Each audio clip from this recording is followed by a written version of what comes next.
So again, my name is Tom Sprinkle. I'm with a small company called Blue Crush Technologies. I partner closely with George Kings and Garish on helping find the right solutions for some of the challenges that you guys face. As we were putting our heads together, thinking about who would be the next set of presenters to put in front of you guys, I couldn't be more excited about the lineup of today. I think it makes a lot of sense based off of some of the things like George was just saying. And the first presenter is Trustwave, which is just straight up probably one of the strongest names out there in the cybersecurity market at the moment. They have really super come on. They've been around for a while, but in my humble opinion, they've come on just super strong over the last 2 to 3 years and are really making a difference in the fight against cyber criminals. And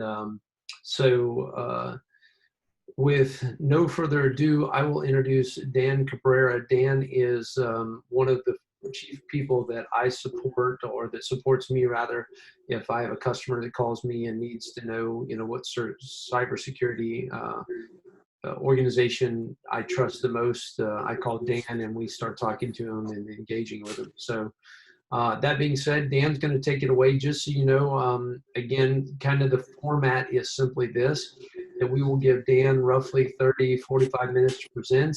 We'll have a small Q&A on the backside. Then we're going to give you guys a break for a few minutes to be able to run the restroom, return some emails or calls or what have you. And meanwhile, Dan will drop, the next presenter will come on and begin to load their slides and so on.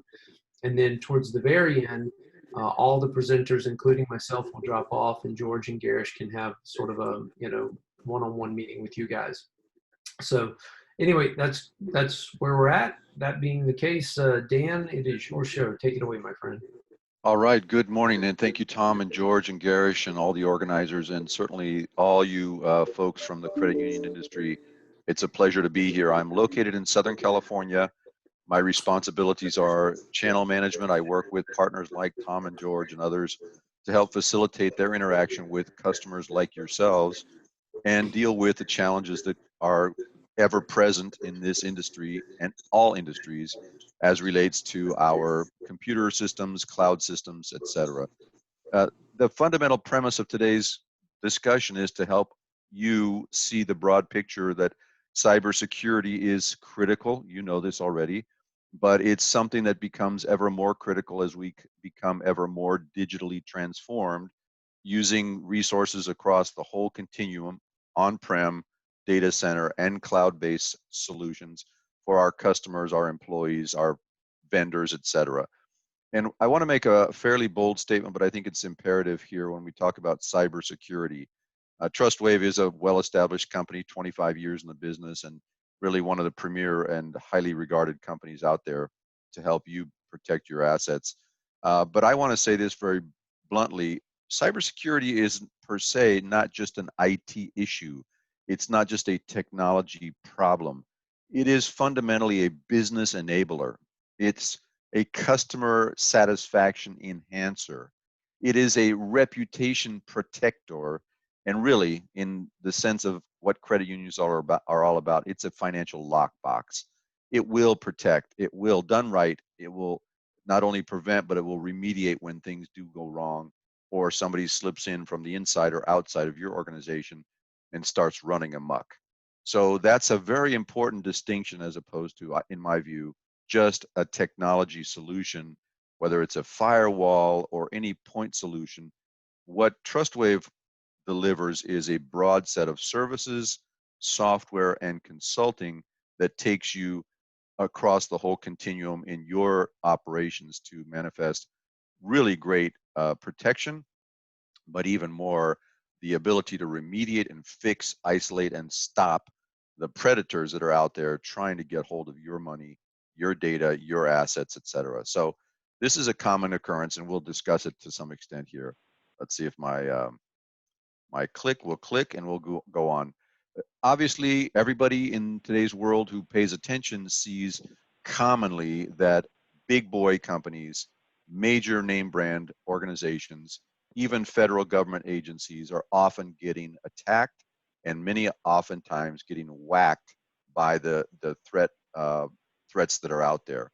these data points are simply that across recent times, how much of a challenge it is for all of us to face up to the risk, the loss, the potential loss, and the kinds of overall impacts that would touch on your business at any particular time. And this is a 24/7, 365 global set of threats, which is why with Trustwave, you have such a great solution because we provide 24/7, 365 global services through 9 globally located security operating centers, SOCs, that can run and manage security operations for you around the clock. All of this is pertinent because, well, as we've all gone digital, as we've all moved to mobile apps, as we've all seen the pandemic force our employees to go and work from home and try to maintain productivity and customer interactions effectively, we know that there are going to be additional weak points in our defenses, and we're going to have to address those things with the proper planning and the proper policies, and of course, the ongoing practices of keeping up to date with everything that's happening in the real world. And I won't name names, but you can think of major hotel lines, airlines, credit card companies, banks have all taken a big hit. And if it's not just the hit to their reputation, it's the hit to their finances. When the auditors and the compliance folks, the legal organizations, California state government or whomever, see that they've failed to protect data, failed to protect customer or employee records, there are usually substantial penalties, financial penalties, as well as what they lose in damage to their reputation. So Trustwave is a company that's been in existence for 25 years.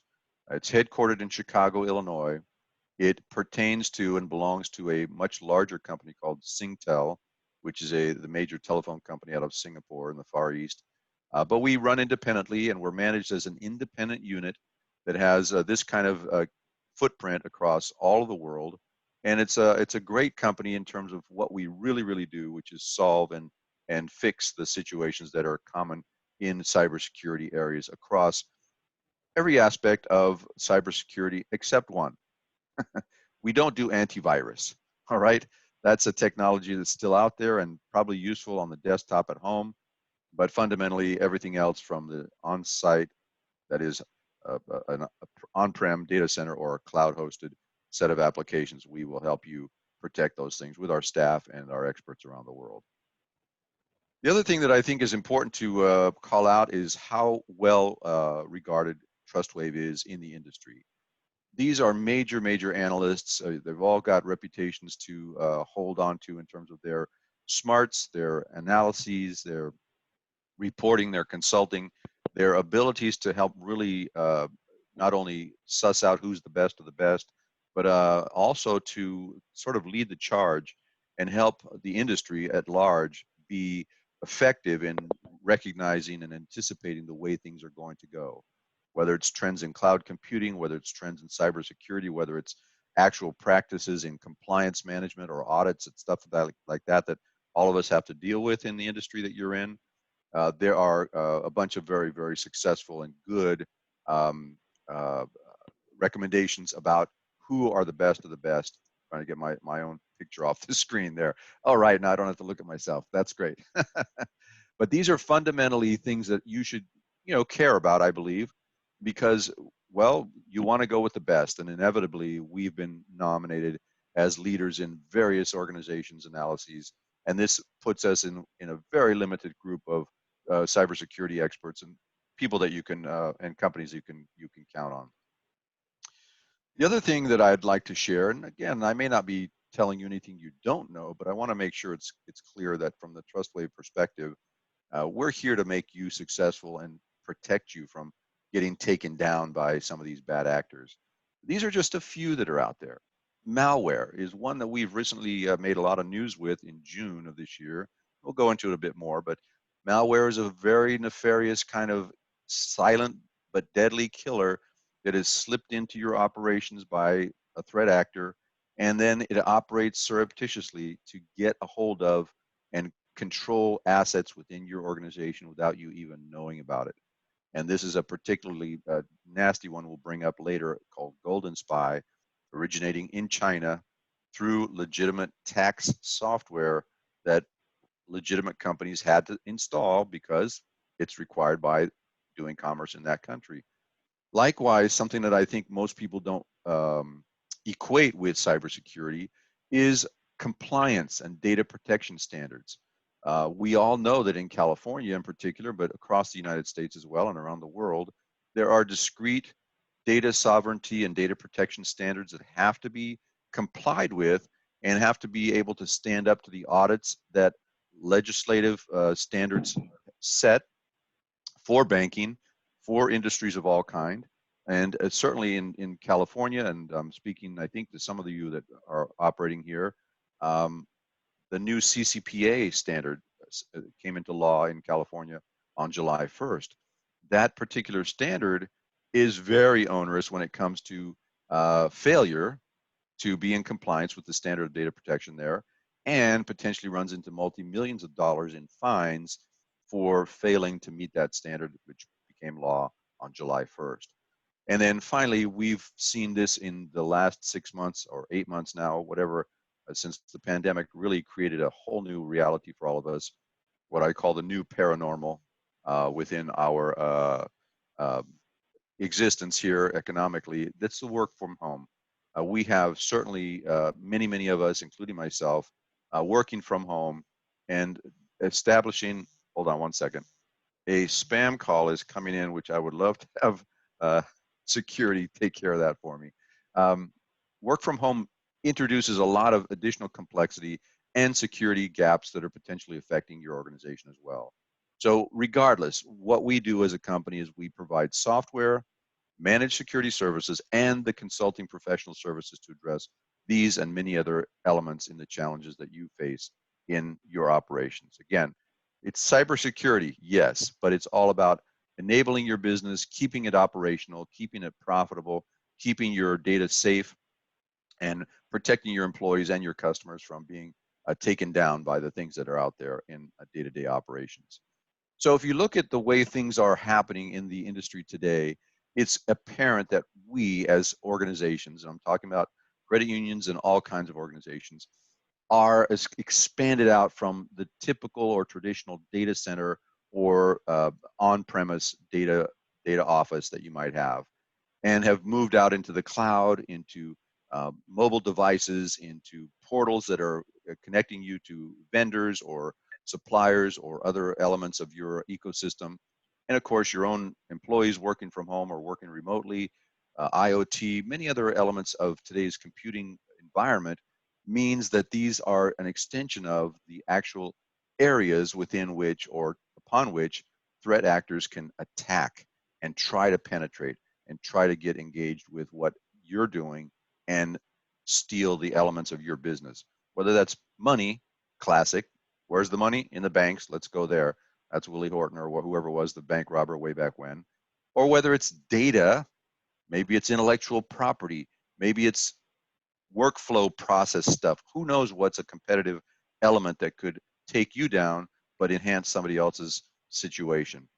All of these things are part of what the CISO, the Chief Information Security Officer, and others, including chairmen of the board, chief executive officers, and many others, have to consider on their daily operations. And then you see some of these things that are affecting us. Malware, I mentioned earlier, surreptitiously inserted. Ransomware, very nefarious because basically locks you out of your own operation. And recently in San Francisco at the UCSF operation, the medical school up there, they had to pay $1.1 million to get their systems unlocked from ransomware. This is critical. You can't even do business if you're locked out, right? Phishing, which we'll show a short video in just a minute or two. This is, again, predominantly through email, which we all use. 95% of threat actors somehow get in through email. That's an element that we all have to be aware of. And even insider threats. Who's letting Uncle Sam get in, a sysadmin or somebody else that's got permission, possibly letting others in or doing surreptitiously things they shouldn't be doing and taking data or other elements of your organization out unauthorizedly and causing you losses or worse. There's corruption, there's all kinds of problems. But we take a look at that from the broad expanse of it. And as Trustwave, we have solutions for not only protecting, but also remediating. And a great part of this, unfortunately, is that because organizations may sometimes forget to do the right things beforehand, a lot of times there are elements of this that say, uh-oh, I'm in trouble, please come help. It's after the horse has left the barn, but it's an element that we can help with at that stage. So if you take a holistic, Daniel, yes, could I yes, interrupt you for a second with a yes, question please.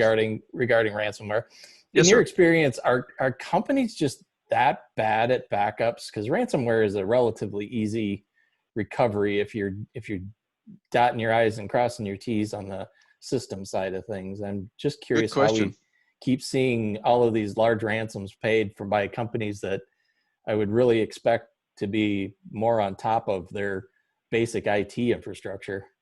Steve, that's a great question. Thank you very much. Ransomware, I'm sure, is an element that we all have to be aware of. And you would think, right? Backup, restore, that kind of stuff. But what happens often is that companies take it for granted, or somebody slips up, or they failed to do it that week or that day, or any number of other elements. Now, I'm not a systems engineer, I'm nor a solutions architect. I'm more in the sales and business development, but I've been in industry, the IT software industry, for many, many years, probably 100 years at this point. And it is critical that you prepare and think about it and set your processes in effect, which, while it should be obvious that you don't want to fall into this, it does often happen, Steve. So I don't have um, a blanket description of why people would fail to protect these kinds of assets, but it happens so readily and so often that it's a broad problem. And again, one that you almost have to take a step back from the way you're doing business as usual and figure out how to do business as unusual. In other words, how do you outthink the bad guys? How do you outplan the bad guys? How do you out execute the bad guys? And how do you do that on a constantly evolving environment that never stays static? In other words, if you're locked tight today, but the keys changed and somebody got the master, you got to change those locks again, right? It's a constant evolution of this process. So I don't know if that answers the question, but it's a good point that we all have to think about. Yeah, no, it does. I keep asking myself, am I not seeing something about this, or is it really as simple as they're just not doing effective backups? And it sounds like it's the second one. Well, my experts will tell you a lot of different stories, I'm sure, because we have a whole digital forensics and incident response team. And these are the guys who have to go in and literally figure out, as Sherlock Holmes might do, how did this happen? Where is it happening? Why it, and then go through the whole series of forensics. And this is classic, like, there's the dead body. Let's figure out what happened to him. But that element of our work is critical because ultimately, what you've got to do if you took the hit, you've got to figure out why, what to do about it, and then how to stay ahead of the next one. Because believe me, these things are going to constantly come at you. If they find a weak spot and they can get in, they will move laterally. They'll start to really spread out through your organization. They'll take advantage of being sight unseen if you're not well protected and well structured for these kinds of things, and wreak havoc, and you won't even know about it. In fact, one of the early data points on one of my early screens was it's typically 55 days after an intrusion before many companies realize that they've been hacked, if you will, or penetrated. And that is an enormous amount of time for them to be doing bad stuff within your organization. At any rate, this continuum is basically in place to show you some of the elements of what we can do and the range of activities that every good company should be looking at. The greater to the right on this scale that you go, and the more elements of good cybersecurity that you put in place, the lower you raise your, in other words, the greater you lower your risks against the ongoing threats that are out there. I won't go too much into all the details. I will say that Trustwave produces a lot of excellent material. Some of it will tend to be, and I'm 4 eyes, by the way, will tend to be rather eye chart-like. So, if you have specifics that you want to ask about, please do so. I would like to make this as interactive as possible and give you guys a chance to, from your own perspectives, to ask questions.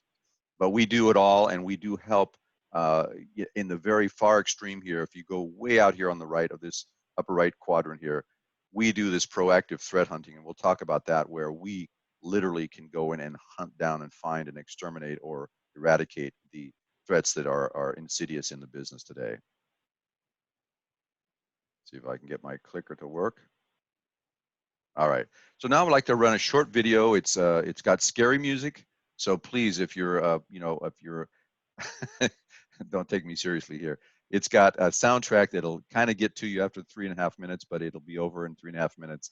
But this shows one element of what we do. It's very compressed. It's not, you know, every single screen and every single analysis of what we do in a phishing attack, but the defense that we put together will explain to you on screen how this happens. And of course, phishing is a deadly piece of what's attacking you every day. And if your users fall for it, bang, you're going to get infected. Things are going to take put you at risk. So watch this, enjoy.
All right. I hope that wasn't too scary. Fundamentally, that's one element of what you're dealing with every day and what we do all the time, 24/7, 365. Across this particular continuum, and I think I have to speed up here because evidently I do like to talk, so bear with me. But organizers, Tom or George or Garish, keep me honest. I've got my watch here. I'm watching the time, but I just want to make sure I don't get too long-winded here. We do so many different elements of this challenging environment in cybersecurity that it's important for you to understand it broadly without too much detail here, and yet know to reach out to us and reach out to our partners like Tom and George and so forth. Whether it's deep issues around the threat hunting we just mentioned, or whether it's day-to-day operations, we can handle that. Whether it's consulting to go into broad, important things like pen testing, to really look ahead and see where the weaknesses are in your organization, we do that. Compliance audits, all those things are stuff that we do. We have the breadth, we have the experience, and we have the people, the experts, because there are companies that will offer you services, but they're using basically machines, and that's it. We have human beings as well with deep expertise coming out of the federal government, coming out of the military, coming out of deep experience with cybersecurity, cyber threats, even cyber war that goes on all the time between us and adversaries around the world. And these are the kind of folks that work for Trustwave. So we're here to really make you successful. And one of the other things I'll share with you is that we don't cause you to rip and replace, take out all the stuff you've already invested in. We have successfully built a platform called Trustwave Fusion, which marries all the various elements in today's compute environment, whether it's cloud services, whether it's specific SaaS applications, endpoint devices, next-gen firewalls, security, EDR, SIMs, all kinds of things can be ingested in our Trustwave Fusion platform, where our experts can then analyze and work against the various data flows and give you the best in service, and even provide you, believe it or not, Mr. CISO, Mr. IT Director, Ms. CEO, you can actually get the responses that we send you via your mobile device. So you don't have to worry about it. You can see what's happening. Our experts are in touch with you, and it's all through this cloud-based Trustwave Fusion platform that draws it all together while our experts are working it round the clock to make sure that you are protected. You know, we have so many elements of what we do, and I don't want to overspeak it because it's really a matter of more consultative discussion one-on-one with you. But these are the kinds of things that we do all day long. And they have a certain integral nature across the whole continuum of your operations. Whether you're a small credit union or a massively large one, you have the same identical types of challenges. And those things scale across the entire range of what we do. And we both serve small, medium-sized businesses, medium-sized enterprises, the largest of the large, and even Uncle Sam. And we do it all the time with great success and great acclaim.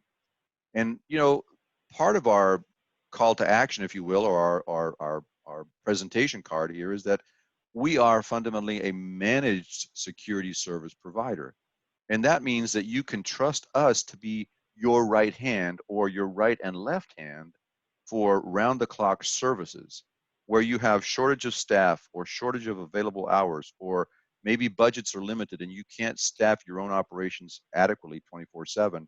We can complement that with our capabilities around the world. And this is a really important dimension given that the threats do come from around the world. Now, I'll touch briefly on this malware story that I talked about earlier. And by all means, please ask questions as this pops up. I alluded to it earlier. Golden Spy, which was the name we gave it, was identified by our very specialized Trustwave Spider Labs. The Spider Labs is a division within Trustwave that specializes in threat hunting, threat detection, and threat elimination. These are the cyber experts that I mentioned earlier that have a lot of three-letter agency background in their history. They worked for Uncle Sam or various agencies. They know this stuff inside and out. And they're the brains behind all the other analytical tools that we have to protect you. But this particular situation developed out of China. A particular banking tax reporting software was legitimately provided to those companies doing business in China. The company that we were servicing was a UK company that had operations around the world. They installed this as they moved to do some operations in China. They installed this software. They began to run it, and all of a sudden, we were alerted that something was going on. In other words, our people were on it. We looked into it and found out that this software, this malware, had been hidden inside the legitimate tax reporting software. It was so nefarious, that's a good word, I suppose. It would self-install in 2 locations. If one piece of it was taken out, it would reinstall the second piece. It would communicate out to an unknown domain, would just go out randomly on its own and begin to work against the legitimate operations of this organization. We were able to get in and take it out, but in the sequence of what we did, the perpetrators actually began to uninstall software for this same malware. They realized they had been caught and they were trying to remove all traces of what they had done.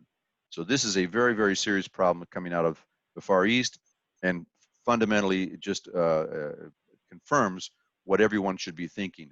How do I avoid this? How do I make sure that I've got the right expertise?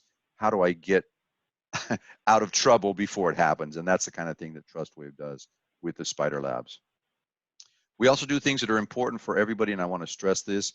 This is not a sales pitch. This is just good sense in terms of what your operation is all about. Data is the lifeblood of your organization, every organization. Data, all sizes, all types, all databases, no matter where they're located, the data itself is your lifeblood, your business, your customer sets, your monetary records, your audits, whatever. If you're not protecting it effectively and aggressively and making sure that rights management of who gets access to any of your data is also inherent in that protection, you're going to be looking for some sort of loss at some point. We have a very solid piece of software, DB Protect, that can help you do that. The other piece of it is email. Email is the channel, if you will, of up to 95% of threats that come in to your organization is going to make its way through email.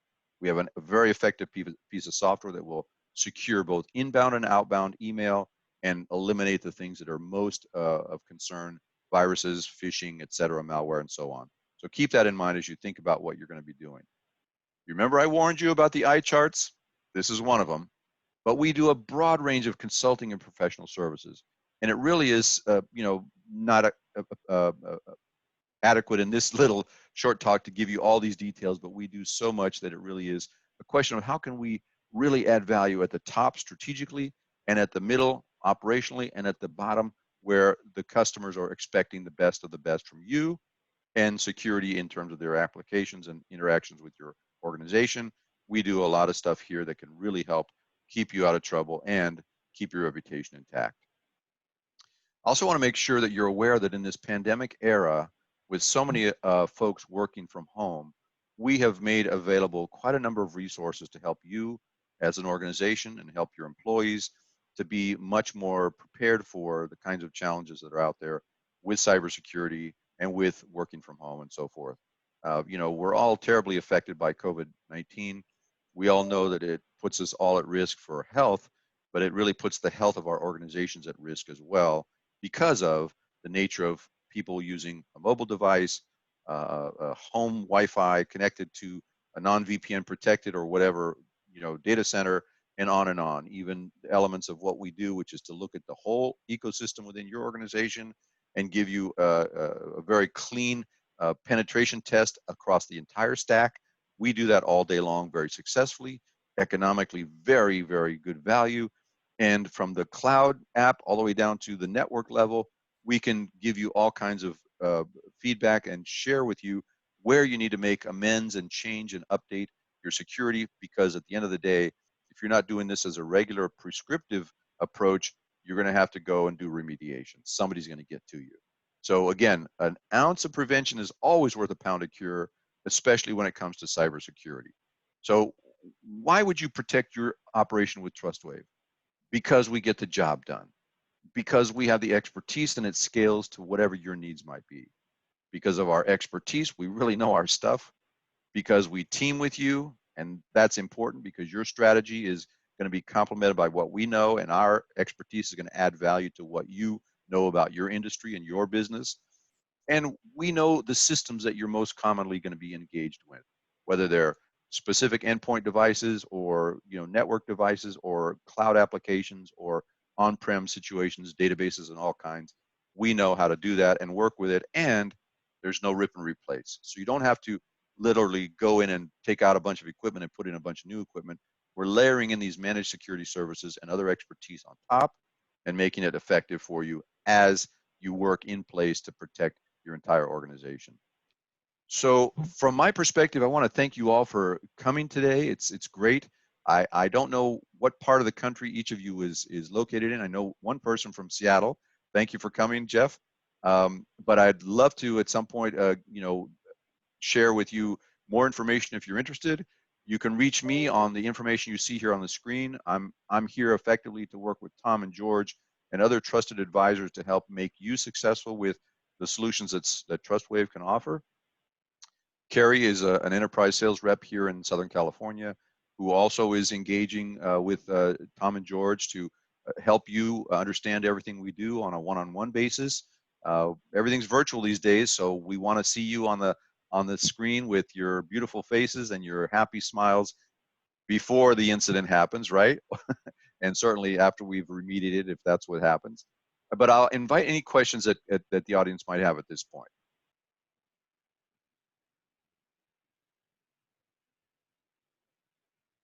Hey, Dan, this is George. Yes, George. Good morning. I know your service is cloud-based. I think you called it Fusion. Is there, what sort of appliance or what sort of device is required on-premise? Well, Fusion is really not something that we sell. It's something that we include in our managed security services offerings. It's within our data, it's within our SOCs, and we utilize it, but we can provide to the end user, to Mr. or Ms. CISO or other functional folks at the credit unions, an application on the phone or the laptop, or, you know, so you will actually see the interface that's coming from our cloud-based Fusion. Does that make sense? Yeah. So it's very, very nice because literally, of course, we're setting up run books and we know exactly what the standards are for each institution. When do you want to be called? When do you want us to just operate on the rules of engagement and do what we need to do? You know, when is a 2 a.m. call to the CISO appropriate? When is it not? All those things are charted out by our specialists in advance of any engagement that we have. And therefore, as the interactions happen, we will be notating that into the chat mechanism. We interface with ServiceNow and other ticketing systems, and we help keep you apprised on an ongoing basis of what's happening and what you need to know and what you might want to interact with us on right from your phone or your laptop or your iPad. So it's a whole bunch of things that happen in the extended norm of today's digital transformation with cloud and other elements of the ecosystem facilitating the work we do on behalf of our customers. Does that make sense? Yep. Good, thank you. Any other questions or comments? Dan, Go ahead. Dan, I think I can elaborate a little bit on that. Please, Gary. We have the ability of managing and help you manage your efforts. That it could be cloud, totally 100% cloud-based. It could be completely on-prem, or it could be a hybrid. So we have the flexibility of working with all those different models. And if you're talking about a device, let's say if you're strictly talking about log collection to do threat hunting or to be looking at all your endpoints, basically we have lightweight log collector devices that we can put in your data center, and they can also be virtual in the cloud. So again, because we're a managed security service provider, we're kind of technology agnostic. We work with all different sorts of technologies and different vendors, and we will help you even choose which one would work best with your operations. That's it. Thank you. Thank you, Carrie. Very good. Steve, you had a question? He actually answered it. It was basically if we currently have some tools and technology in place that we really like, but we wanted you to still manage some of the oversight of those, would you know, does it have to be your technology? And it sounded like you also monitor other third parties' security software as well. Did I understand that correctly? Okay. That's correct. We work across the whole monopoly of the ecosystem out there, and so you could have a favorite EDR or favorite anything, and typically it'll be either API connected to our Fusion platform or otherwise connected in a way that we will be able to ingest it and monitor it and work with it and analyze it, and of course respond accordingly. That's not every single variety of every single everything, but it's pretty extensive. And the big names like Palo Alto Networks and Netscope and Microsoft and CyberReason and Carbon Black and on. There are many, many others out there that we are very competent with and work with all the time. So the answer is fundamentally yes. And then of course we'll specify what might be better or what. So anyway, yes. That makes sense. Yeah, thanks. All right, thank you very much. Any other questions or comments? Because we're here to help expand your success and keep you out of trouble with our services. Hi, this is Girish. Yes. I tried to write some of the terminology down so I could ask what that meant, and I tried to Google a couple of them. But We do have acronyms, Girish. I should have warned the audience. We have so many acronyms. There's like a cheat sheet. I'll send it to you if you like. But did you? Is there a particular area that I spoke about that was of interest? no, I was just wondering, how do you price this? Is it modular? And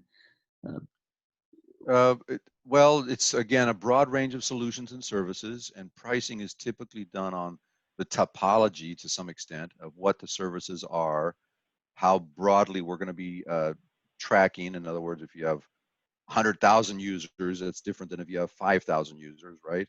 In terms of your own staff and the endpoints, let's say.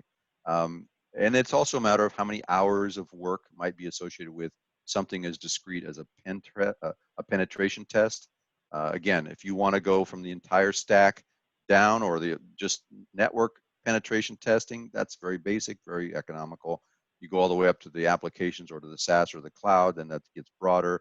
It has to be scaled depending on the specifics of each customer. So whereas the database protection software that I mentioned, or the secure email gateway software, is quite economical in today's terms and quite scalable, right? So as you grow and you need more database protection, we simply add another license and it goes into effect against another database, regardless of how many data records you have in the database itself, right?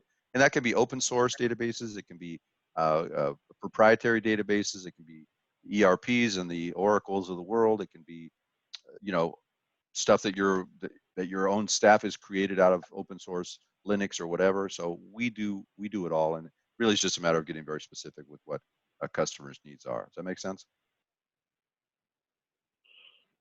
yes, thanks. My pleasure. So I don't know if George knows this, but I'm very curious before we wrap it up. Are we talking to organizations around the Western US, or how far afield are we represented here in the audience, just out of curiosity? And they're really spread out everywhere across the US. Okay. All right. Well, I think we have 3 in California. okay. Well, we service the world, so don't be shy. Fundamentally, we have representation around the US, both partners like Tom and George and others, but also our direct sellers who collaborate with them. When a customer or a prospective customer needs interaction, we will engage and take the call and share with you our expertise, how we would approach a particular situation. We take on the big request for proposal opportunities all the time, or the individual, can you give me this service and what would it cost and when could you do it and schedule it and so forth. Those that are dealing with compliance issues, our consultants can engage and get those rolling very quickly and make the levels of compliance effective for you, so you don't fall into the trap of having to pay fines on being out of compliance, and there's a lot of those, as you know. And it's just really a very broad, very robust solution set that we offer, and professionals to the max, right? We've been in business for 25 years. So I welcome your inquiries at my email or the phone numbers that you see on the screen. And of course, you can certainly go through your TechCU board, whether that's Garish or George or whomever, to get in touch with us, and we'd be glad to share with you additional details about any of the topics you've heard today or any other areas that are important for your organization. So thank you very much. Hey Dan. Yes. There obviously are many companies that offer the same types of service, of which the credit unions already have in place, perhaps. what would be the one thing that you would say about Trustwave that sets you apart from the competition? Well, in my view, and this is something that I'll ask Carrie to also jump in on, but my view, it's the Fusion platform. This is a single pane of glass that monitors and allows our specialists to manage and intermediate on anything that's happening in your organization through the various data points and input and endpoint devices that are reporting activities on in your organization that we are servicing from our SOCs, our security operating centers. That is unique in the industry. And the other piece of it, I'll say, is the human analytics that go behind that. It is not just monitoring as a SIM does or as an endpoint does or even the intelligent next-gen firewalls that are out there. It is the human element of experts with a great deal of experience that are on top of this 24/7 in addition to this single pane of glass Fusion platform. Carrie, any other thoughts on the differentiator for Trustwave? Yeah, I see. Don't listen to us. Listen to the third-party experts, the Gartner's, the Forrester Wave. Gartner has put us basically at the top of their as the leaderboard of the Magic Quadrant because of quote unquote our vision and our ability to execute on it. Because we are a global MSSP, I kind of kid that we have more SKUs than Walmart. We do so much. But the backbone of all of it is Spider Labs. In the Spider Labs, 250 ethical hackers. These are the world-class white hat guys. And they do 25% of all the threat research they do, build it back into our products and our services. So everything that you get from us basically comes through from Spider Labs, and that's why so many credit unions and the federal government and SLED accounts, people are coming to us from other MSSPs that they're not getting the support and the services that they expected. We are kind of taking over the world. We are basically becoming the premier company specializing in managed detection and response. That's where our goal is to become the top player when it comes to MDR. And that's really what sets us apart from everyone else.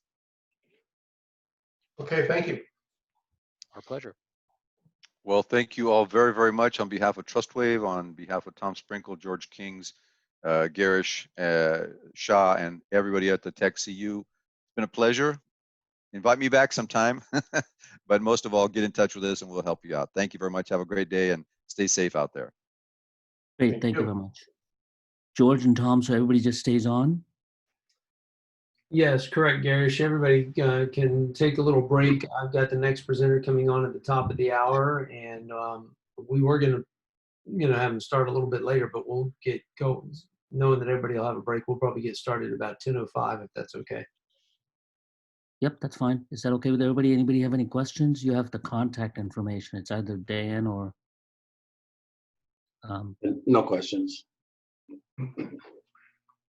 Okay, we'll see you all in about 10 minutes.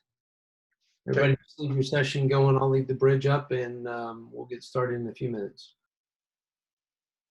Thank you.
familiar with the area, at the end of the day, I think you guys will see that everything as it relates to voice data, cloud mobility services, which is in kind of our core focal point, it's virtually the same as it goes across multiple. I mean, telecom bills look like telecom bills, no matter who the underlying user base is. But there are differing factors, especially in the banking side of things. We see tons of mergers and acquisitions, and help fold those new branches into kind of the core banks kind of mode of operation, whether it's on the carrier side or the network side, whatever it may be. So just a little bit of background. I'm going to try not to kill you guys with PowerPoint. I do want to lay some kind of basis and background, and I do want to spend some time within our itemized software platform, which is kind of the center of our managed services, if you will. So just to kind of give some background. So CMG, we started, like I said, 25 years ago. We're unique in the telecom expense management space in the fact that we've been in kind of telecom management since our inception. So we know the carrier world, we know all the ins and outs. We function as true telecom management. It's not just kind of traditional TEM. We kind of function across a lot of different areas for our clients. So telecom lifecycle management is typically what we call our services. It goes across traditional audit services, auditing telecom bills, including voice data, mobility, cloud services, traditional expense management, service management, which is essentially order support for moves, adds, changes, disconnects. We have a mobility management team that assists with plan optimization. Again, move, add, change, disconnect, vendor support, help desk. We've got a wireline trouble management team that handles service disruptions, whatnot. We've got contract management, which is kind of baked in. I'll show you that within our itemized platform. And then we've got a back-end automation tool around allocation, dispute and recovery, invoice approval, and invoice payment. So we kind of have set ourselves up to be able to close the loop from end to end. That's not to say that all of our clients engage with us in all of these aspects. Some clients kind of pick and choose. There's some kind of core principles that are involved from a baseline engagement, but some of these services are optional and they can be opted in at any time during the engagement. So we'll hop into to quite a few of these in more depth here in a few minutes. At the core of what we're looking to do with our clients is provide visibility, automation, and cost reduction. Cost reduction is inherent in essentially every activity that we do within our managed services. Visibility, I just kind of show you guys some quick things that you probably would anticipate a service like this would provide. Visibility into your inventory, and we get very granular about that inventory, so you have the ability to data mine and provide you opportunities for improvement, consolidation, cost reduction, expenses, being able to look at your expenses across multiple different levels, whether it's cost center by location, by department, by carrier, etc. Visibility into your contracts. Again, we get very granular. It's not just your master services agreements or your addendums. It's down to the circuit level. It allows you guys to empower you with the ability to know where you stand contractually, make modifications to your environment, and also look at the optimization of your services for better market rates or consolidation across multiple like services across single carriers. And then reporting. There's tons of reporting within the system. We own the IP and the software itemized, so we have the ability to create custom reports for you guys, but you'll see within the system that there's a ton of reports that generally satisfy 95% of what our clients are looking for. But we can create reports on the fly, and we also send out proactive reporting to you and your team. On the automation side, it really comes down to workflow, taking some of the tedious tasks off your team's plates and turning that into automated workflows within our system and our team responsibilities. So that goes anywhere from retrieving invoices, managing and keeping inventory clean and up to date, including the contract end dates, handling dispute and recoveries across any kind of billing anomalies that are found, or any kind of any kind of misapplied inventory that may show up on an invoice, making sure that inventory falls off when the decommissioning of services happening. Allocation of expenses, so immediately as invoices come into our system, they get allocated per how you guys administer that internally. We take that over, automated. We're very flexible in the ways of allocation, so we can allocate pretty much down to any kind of alphanumeric sequence. We can do percent allocation. Like I said, we're kind of an open book as far as capability on the allocation side of things, which allows these expenses to fall in their proper departments. And then invoice approval and payment. Of course, we've got workflows for approval, depending on what your internal process is, if it's multi-tiered, single-tiered. And then we've got a couple different payment options. One in the form of a AP file that we can load directly into your financial systems, or we can in fact take over payment altogether if that's something that you're interested in. And then cost reduction. As we go through, and I'll kind of get into these a little bit more, but we're going to always be responsible out of the gate and during managed services to perform full contract rate validation, benchmarking of services, so looking at where your competitors are at, where the market is at for the services that you guys are deploying to your locations for your organization. Looking at areas where we can optimize your spend, looking at areas where we can cut out unnecessary or unused spend, consolidating carriers, invoices, services, and then of course cost containment, which I would argue is as important as cost reduction, because our job is to make sure that the savings that we've instilled is maintained on a month-over-month basis. So I'll stop there and just see if there's any quick questions.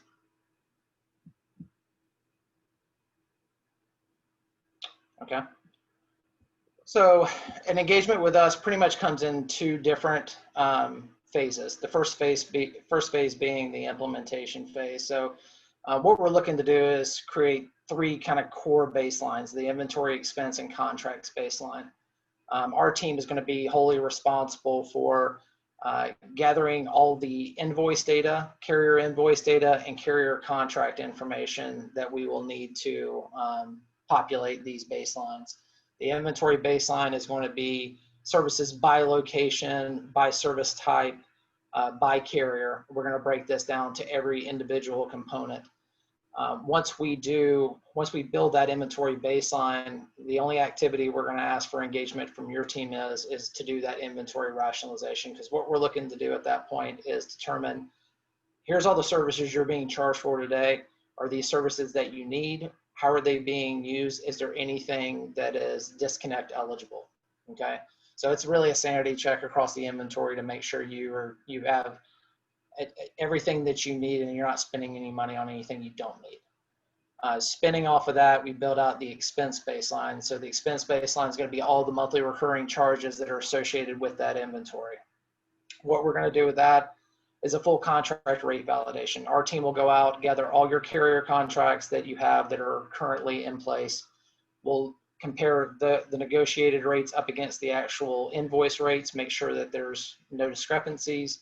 Where there are discrepancies, our team will go back historically, get credits for your organization, and we'll also make sure that it's corrected on a go-forward basis. And that will create our expense baseline, which we will be reconciling up against on a month-over-month basis, utilizing our itemized platform.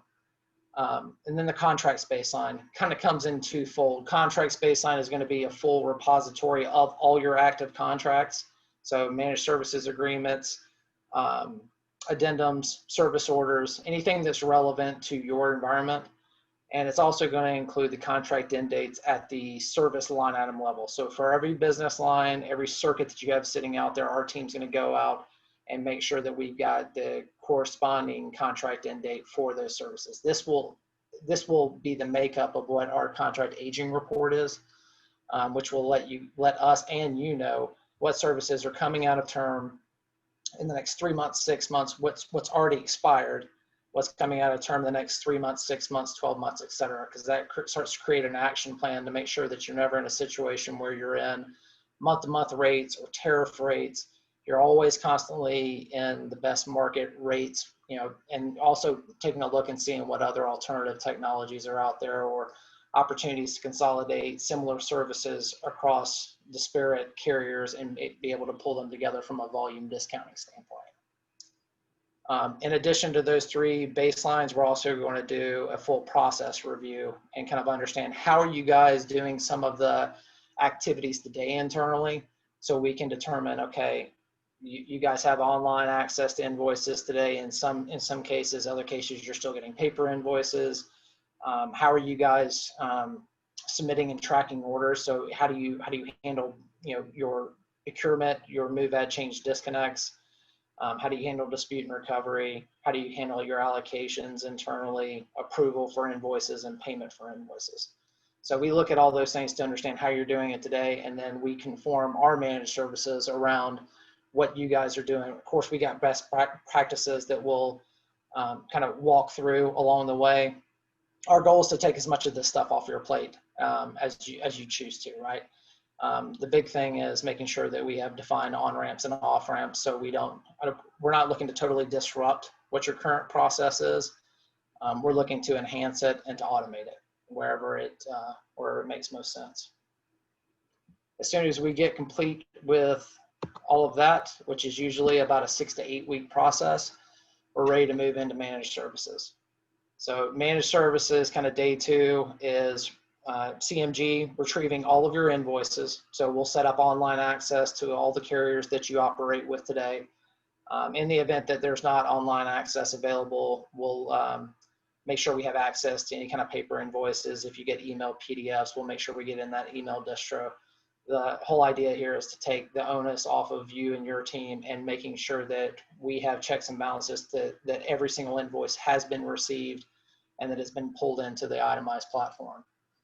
As soon as it comes into the platform, it goes through 2 reconciliations, an inventory reconciliation and an expense reconciliation. So we're reconciling up against that baseline we created during the onboarding implementation. So we're looking for any kind of anomaly, and we're going down to the penny. So we're making sure that you're being billed down to the penny for the correct rates. We're notating any kind of one-time charges.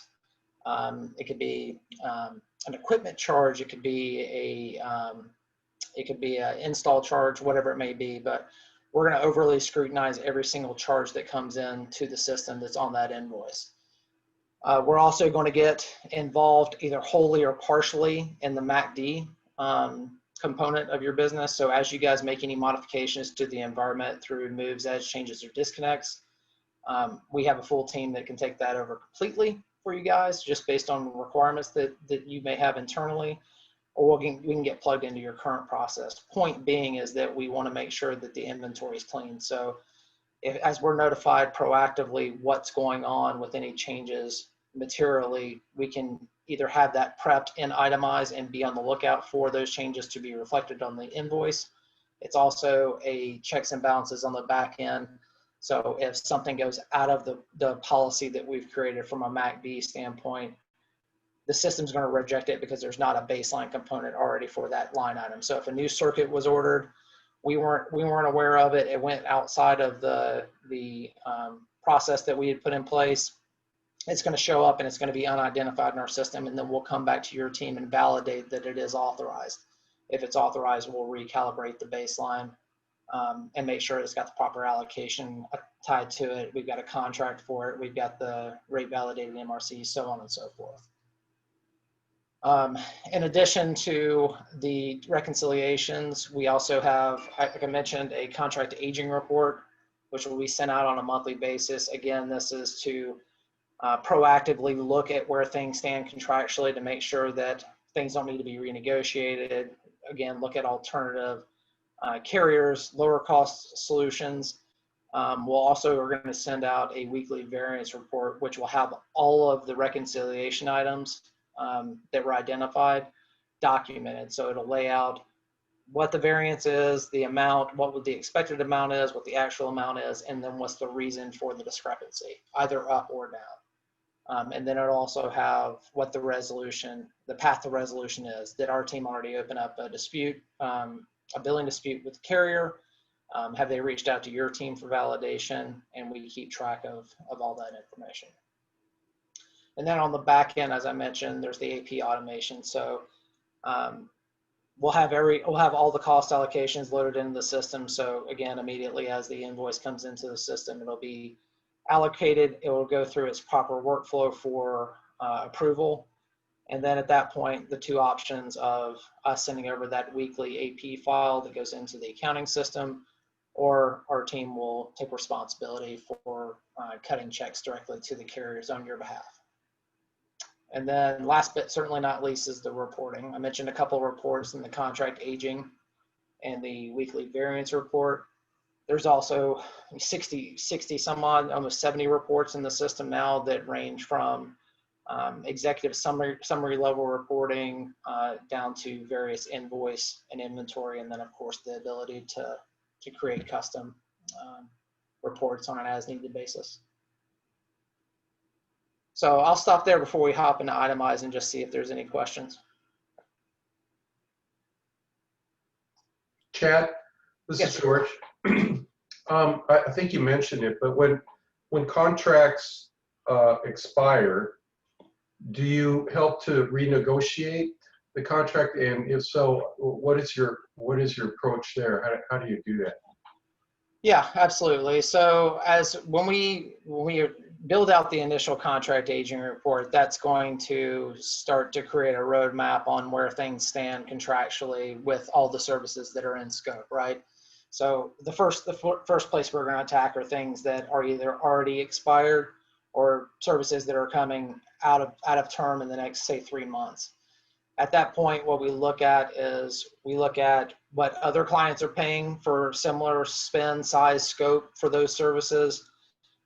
We certainly, in working with Tom and his team, we have the ability to look at the market through various carrier relationships that are out there to say, okay, hey, here's the services, here's the locations.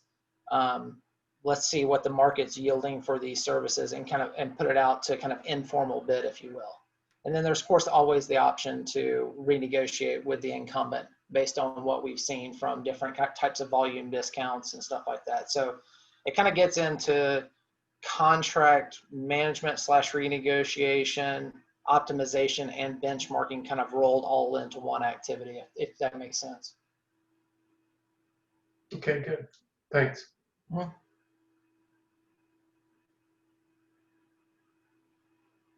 Any other questions out there so far? I have one question. This is Terry. Is this strictly an administrative kind of solution, or do you have visibility into these circuits and can place support calls as well? So it is administrative in the fact that we are responding, that it's more reactive from that standpoint. There is an option from a trouble management standpoint to do proactive support. And I assume you're talking primarily around circuits for any kind of service disruption, kind of proactive monitor ping type scenario. Correct. Yeah, we do have a layer that we can offer on that. We also have carrier relationships that offer managed circuits that have that capability as well. So we can kind of attack it from 2 different scenarios. Great, thank you.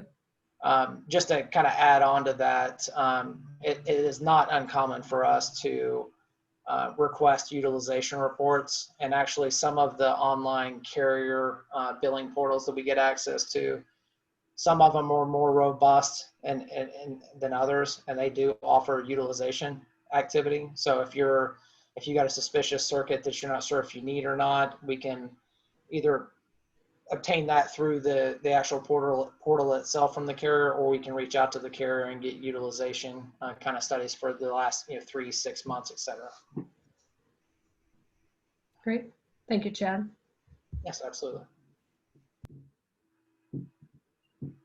So I pulled up itemize. What you guys are seeing here, and again, itemize is really the kind of the central nervous system of our managed service. We got a team of close to 60 people that kind of oversee not only the loading of information and the maintaining of the information in itemize, but also the action from which itemize tickets and notifications come out with. But at the end of the day, this is kind of the central repository. This is kind of that single pane of glass across all of your carriers, all of your services, kind of normalized into one view. Okay. So like I mentioned before, what you guys are looking at now is just the dashboard screen. It kind of gives you a quick glimpse into spend trends, you know, over the last few months. You can break it down by service inventory again, down here at the bottom. Up here is just a cumulative spend by supplier, kind of just a quick snapshot. Again, this is just summary level data. We'll get into the granular components, the detailed piece as well. But, and then you got your spend by cost center. There's three major kind of areas within Itemized. There's the kind of bills, invoices module, the services module, which incorporates the contracts and the inventory, and then the report section. So I'm going to start off in the services side of things, specifically just in the inventory.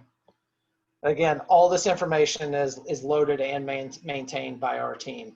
It's really here for you guys to consume. And there's multiple different ways you can kind of come in here and look at things from a filtering standpoint. These are intelligent filters. So as you click on a location, it's only going to pull up suppliers that have services at that location and then accounts for those suppliers. So it's kind of like a, you know, really just kind of an intelligent drill down system from a filtering standpoint.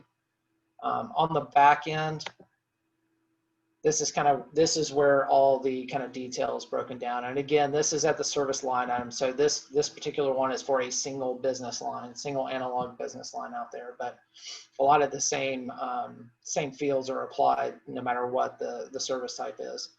So you've got your billing and service location information, supplier and account information, the status, and a quick description of what that particular line item is. Service ID is typically going to be a phone number or a circuit ID. Order status, this ties directly back to our service management team. Again, I mentioned there's two options. One option is that you maintain all moves, adds, changes, disconnects in-house, or you can leverage and utilize our team to do it. Either way, the order status is going to be updated through notifications from any activity that's going on. So you can see some of the various statuses that we have in here and have the ability to report on that. So if you wanted to report on anything that's pending install or pending disconnect, we can kind of pull those reports and give that information back over to you. Hey, Chad, yes. Chad, does this service record tie back or link to the actual invoice? It's directly from the invoice and the carrier systems. Okay. Can you pull up the invoice from a record? I cannot do it from the inventory section, but I will pull up an invoice in the other side, on the other side. All right, thanks. Yeah. So once the invoice is received on our end, we store it and keep a digital image copy of that invoice, and that's archived for. I mean, we don't purge data, so I mean it's there. You know, it's there for, you know, a minimum, I would say, of 10 years in the system, but you'll have direct access to it, and you can review inventory in a couple different ways from the invoice itself. But the contract end dates at the inventory line item level, again, that's populated here. We cannot take it another step further, and we notate whether the service is in its initial contract or it's in its renewal contract. Point being, a renewal contract sometimes has different out clauses than the initial term has. Sometimes it's just a 30-day notice. Sometimes it's for another year, or it's doubling the term that was on. So it's important that we know what if it's an initial term or if it's in a renewal term. Then we've got this is where we put the contract rate validated monthly recurring charges in here. So again, we're going to break this down by line item. So in this case, this could be the cost for the business line, what's the rate validated MRC, and any associated features. And we kind of break all that down and then subtotal it up. So again, that's what the system's going to be bouncing off of and reconciling up against month over month. So a lot of this is done in mass during the onboarding phase, and then as modifications and changes happen within the environment, it's updated accordingly. And then down towards the bottom, this information on the bottom two sections here is solely dependent on the service type that's chosen up top. In this case, we happen to be in a local line trunk service type. So down at the bottom, we've got some different information. So we get down a little bit more granular detail, exactly what type of line is it. In this case, you know, is there any kind of pick or LPIC for long distance? Same difference would be on if internet was selected.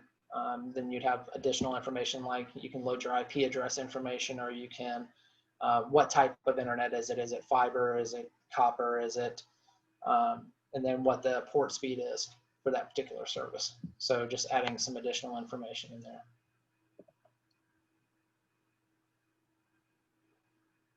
Any questions on the inventory side of things? I might have missed it, but do you also manage mobile plans? We do. You Absolutely. Yep. Voice data, mobility, and cloud services are all within scope for us. do? Okay, good, thanks. Mm-hmm. Yeah, and I can actually pull up if you want me to.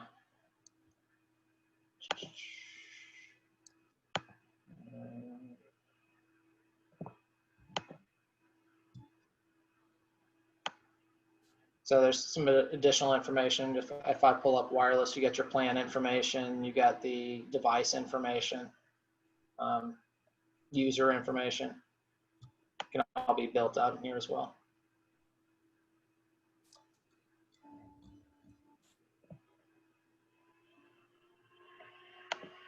Sorry to interrupt. Thomas, Kent is trying to rejoin, but he's waiting for the host to let him in. I made it in. Thanks. Oh, great, thanks. Okay, in addition to inventory contracts, so a couple different things on contracts. The main thing in this section, I showed you guys the contract end dates at the inventory line item level. You've also got contracts, kind of physical copies of contracts, if you will. So we'll load in, and this kind of spans a lot of different areas, right? You got your typical master services agreements that you would have out there. You got associated addendums that are tied to that. You got service orders that can be loaded and tracked in here. SLAs. So if there's key SLAs kind of for your core data network or whatever it may be, we can store those and have those in here, especially in the event of any kind of SLA violation. The team can refer back to that from a billing dispute standpoint. So all of that can be tracked and housed in here. Again, it's on our team to collect all that during implementation, and of course, as any net new services come on board throughout managed services. We'll certainly take and catalog anything that you all have on file, but we'll also, you know, complement and kind of gap fill that with going to the carriers and adding all the additional documentation that we need on our end. What we're going to do with these contracts is, of course, load the physical copy of the contract down here, but we're also going to tie it to the accounts and sub-accounts at the inventory level. So we know, one, what's contributing. So if you have an annual mark or an annual commit or even a monthly commit, you'll know where you're at to satisfying that commitment. So let's just take, for example, if you have a $100,000 annual commit with AT&T, we'll be able to track where you're at to that. So you may satisfy that commit in month 6. So month 7, 8, 9, 10, and 11, 12, you've got options to, you can move those services perhaps to a lower cost provider.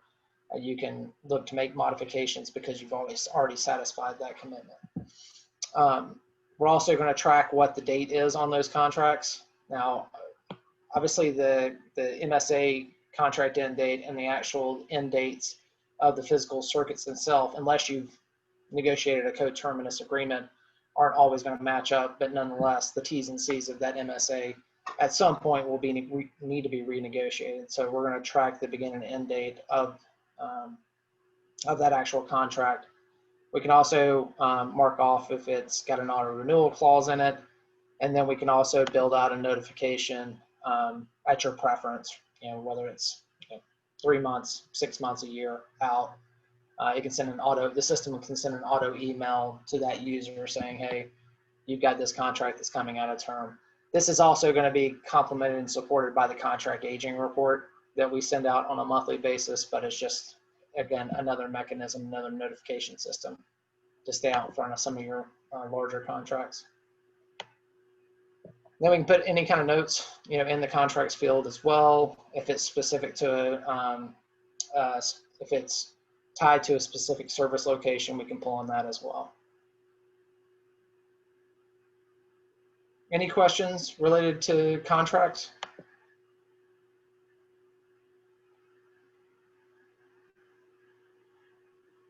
Okay. The bills section. So a lot of different areas are covered within the bills section. I'm going to pull up some.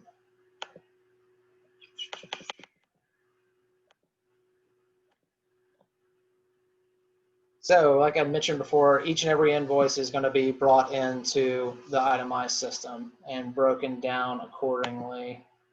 And there's a few different areas that are tackled here. One, this is just a kind of a dummy CMG invoice, but this would typically house a full detailed digital image of the invoice. So this would be page 1 through 1,000. If it's 1,000 pages, it'd be 1 through 10 if that's what it is. But this is collected, loaded in, and archived on our side, so you have it for auditing purposes on your back end. We break this down in pretty much every single major area that you would want to look in, and we kind of break it down into a specific area. So you get the invoice number, you got current charges, any balance for it, and what the total amount due is.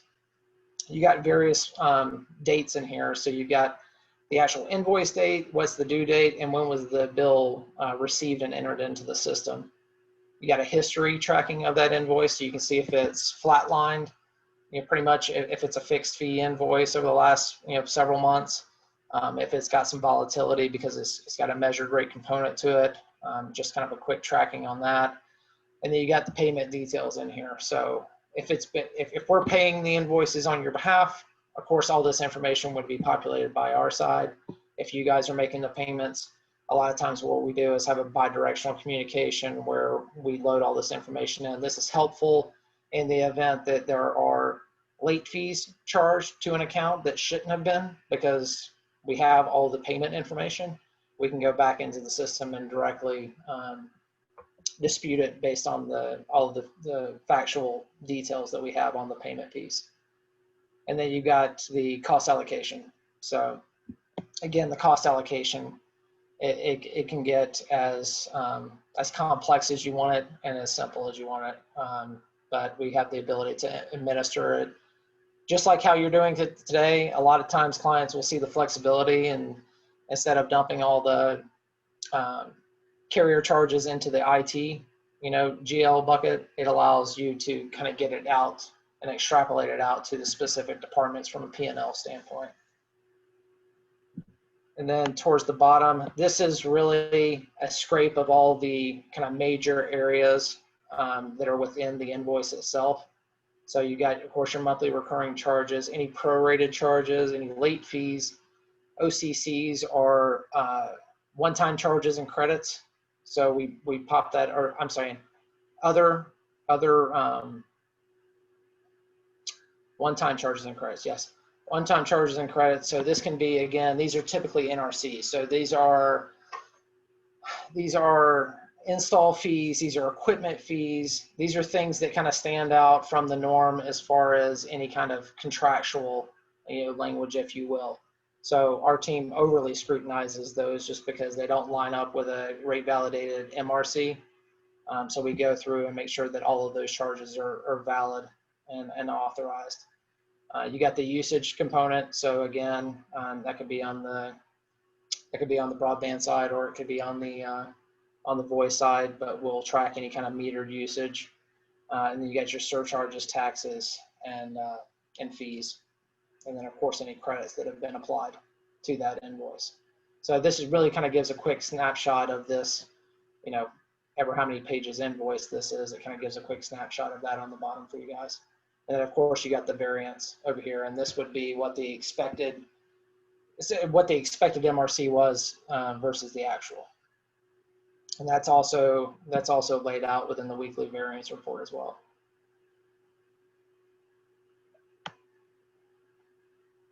We also, our team has the ability to open up disputes directly from here, go into any kind of bill history. We have a couple different options from an approval standpoint. So approvals can happen in the system or external of the system. So depending on what your approval process is, it may be single tiered, and one individual approves all voice data related charges. It may be multi-tiered depending on what the invoice amount is. Either way, we can work within, like I said, internal or external of the system. So we can set up policies such as everything that reconciled 100% accurate can be auto approved for payment, and you only want to look at the variant or the invoice charges with variance. We can also send this out and do batch approvals, and that can go to the respective team member on your side that needs to approve it based on invoice amount. So if everything sub 10,000 goes to this individual, everything over 10,000 goes to this individual, we can break that out for you and automate and simplify that process.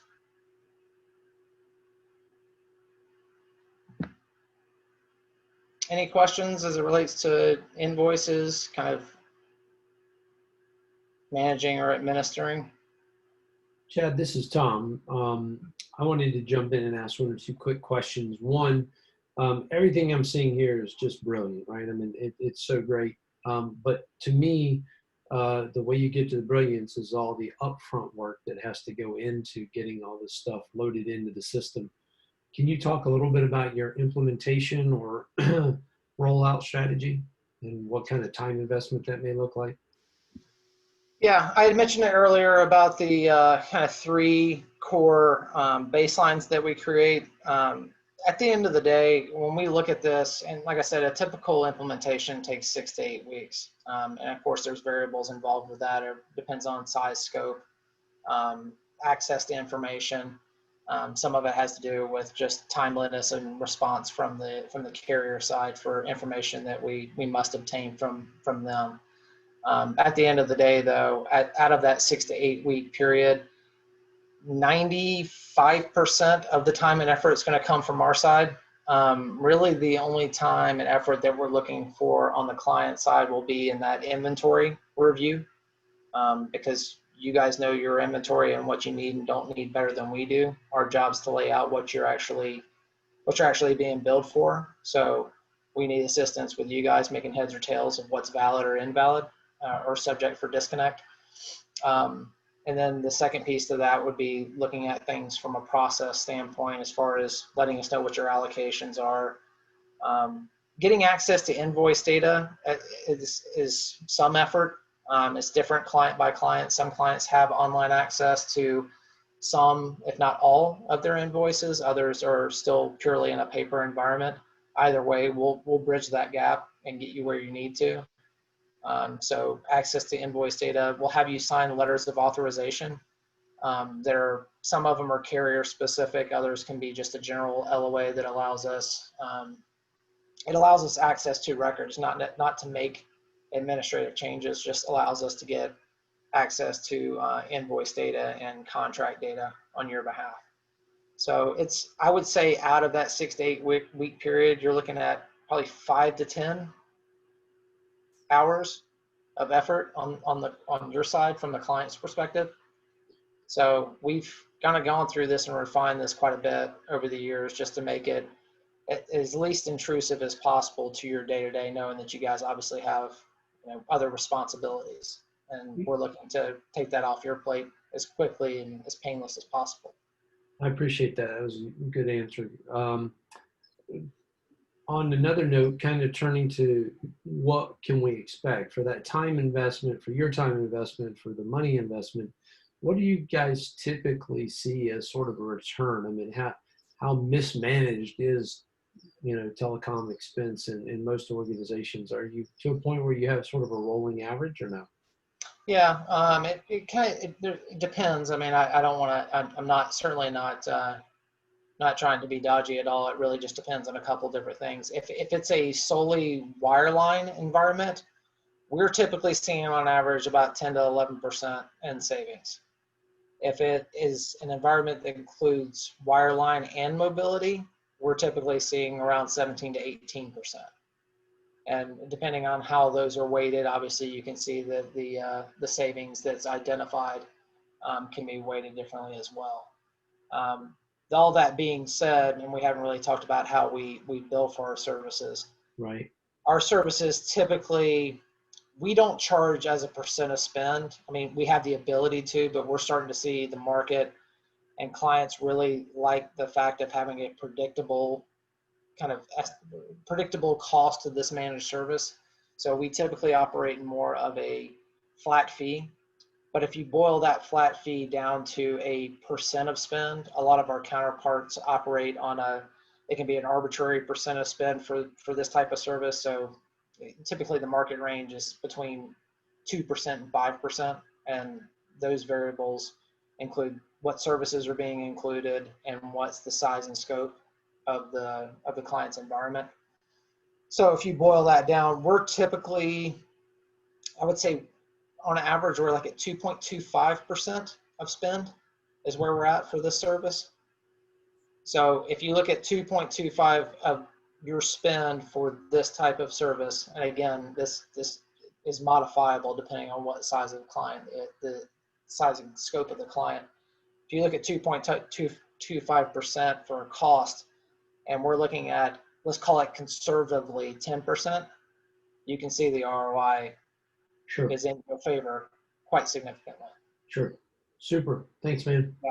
And a lot of that, and keep in mind that there's a good bit of this that is identified during kind of that first 6 to 8 week period. Some of it is actionable at that time. Others are not, depending on what the contractual obligations are.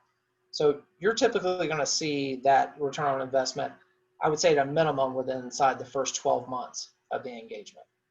And you're also going to get a roadmap to kind of that client success, client health, ultimate optimized savings, desired state right from the get-go out of the implementation. Hey, Chad, on that ROI, I assume it does not include the client's staff time savings? No, that was strictly hard dollar savings. Okay. Soft dollar savings is it's harder for us to quantify because one, we don't know how much time and effort and fractions of team members are doing some of these tasks today. Oftentimes we'll see some of the tasks that we're taking over not being performed at all. So it's a hard number to calculate. Mm-hmm. Sometimes we do have clients that have a dedicated person that's doing this that is perhaps retiring, or they need to repurpose them in kind of a more mission critical role. Sometimes that's a little bit easier because you kind of know what that FTE cost is. And then what the replacement cost for implementing a CMG solution. So it's kind of all over the board, when it comes to that, but it's real. I mean, it's certainly the savings and ROI is real. Not to mention just the fact that you're getting on-demand scalable resources, you're getting the continuity, there's no overhead, there's no, issue of a person retiring or leaving and you having to kind of reinstill all of that, inherent knowledge of your environment into a new employee or somebody you're bringing over from a different department. Okay.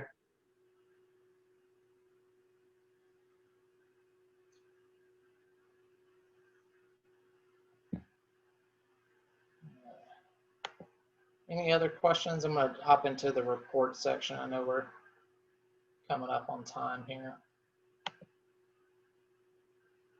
So I had mentioned there's a couple different, obviously, ways that you can do some ad hoc views. And again, I probably forgot to mention, but if you guys saw the export field, all of this information can be exported out to Excel and shared, internally on your end if you have a specific project you're working on.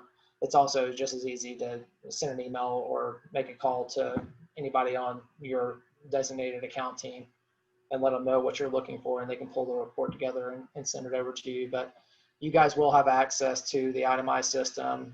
There's no license fee or anything like that. It's included in the managed service. So if you have one person you want to give access to, or you have 30, it doesn't really matter to us. We just want to make sure that it's coming from and they're authorized to have access to the system. Reports, again, kind of span across multiple areas. We talked a little bit about the AP, the bill pay report, the account variance report. You got multiple ways to look at costs. You can just hover over any of these and it'll tell you what the expected output of that particular report is. So you'll have access to all of this information. So this is all inventory, or this is all spend and billing, and then you got inventory. This is your contract aging report in here. You see some other different reports that you can pull in here, new inventory report. Services, all services by type, if you just wanted to see a complete outlay of all of your inventory. And then you've got your custom reports in here. So again, these can be built fairly quickly. I would say most reports, depending on the complexity, can be built within 24, 48 hours. So if you got any kind of specific report that you're custom using internally, or you want to see a hybrid across multiple reports in our system, we can pull those together pretty quickly and we can load them in here. You can also queue up a report. So if you don't have time, but you know what you're looking for, you can just queue it up within the system and it'll email you. The system will email you and let you know that that report's ready. Or I think it actually emails it to you, to be honest with you. You don't have to come back in the system and get it.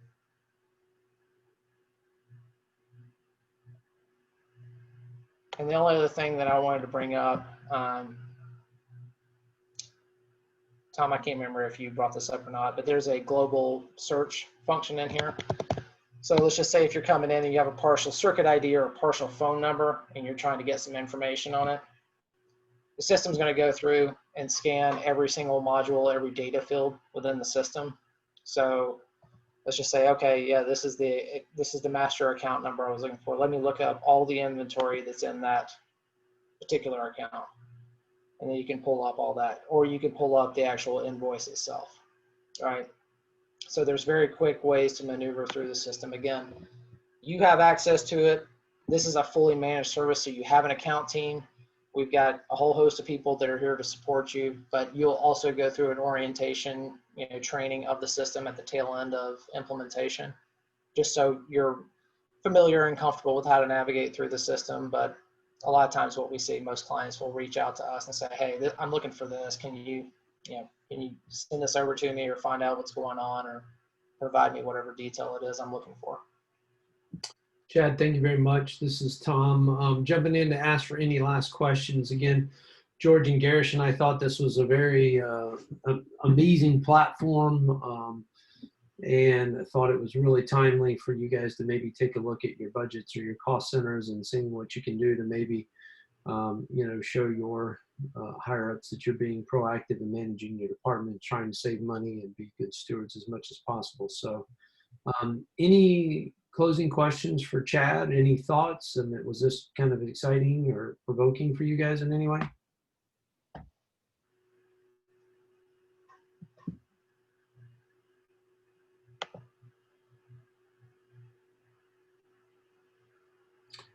All righty. This is Girish, Tom. I had a quick question. Okay. I don't know if I missed this or not, but does this somehow interface to our accounts payable system? It does. It does. So there's a couple different ways we can do that. We can do it through APIs, depending on what the situation is. Like if you're in Oracle NetSuite, whatever system you be in. A lot of times what we do is we create a custom AP file in a flat file, kind of CSV format, that can be uploaded directly into the system. So the AP file is typically built on a weekly basis. So we'll have all the services, so we'll have gone through and been reconciled, been allocated, and gone through its approval process, and it's batched up on a weekly basis, obviously just really to fast track the payment to avoid any kind of late fees. But that's loaded directly into the accounting system. So we create that custom. So we have a conversation with your AP team. find out what the required fields that they're currently filling out manually, and then we mirror replicate that report on our end and populate all the information, then send it over. So the essentially once it hits the accounting system, it's ready for a check to be cut. Great, thanks. Mhm. All right, call for final questions. Chad, do you ever come across, or through your process, you come across attempted fraud? I don't know, not attempted fraud on our end. We have seen cramming, situations. We've seen tons of situations where carriers are billing for surcharges and fees that they shouldn't be, but I wouldn't say it's malicious fraud.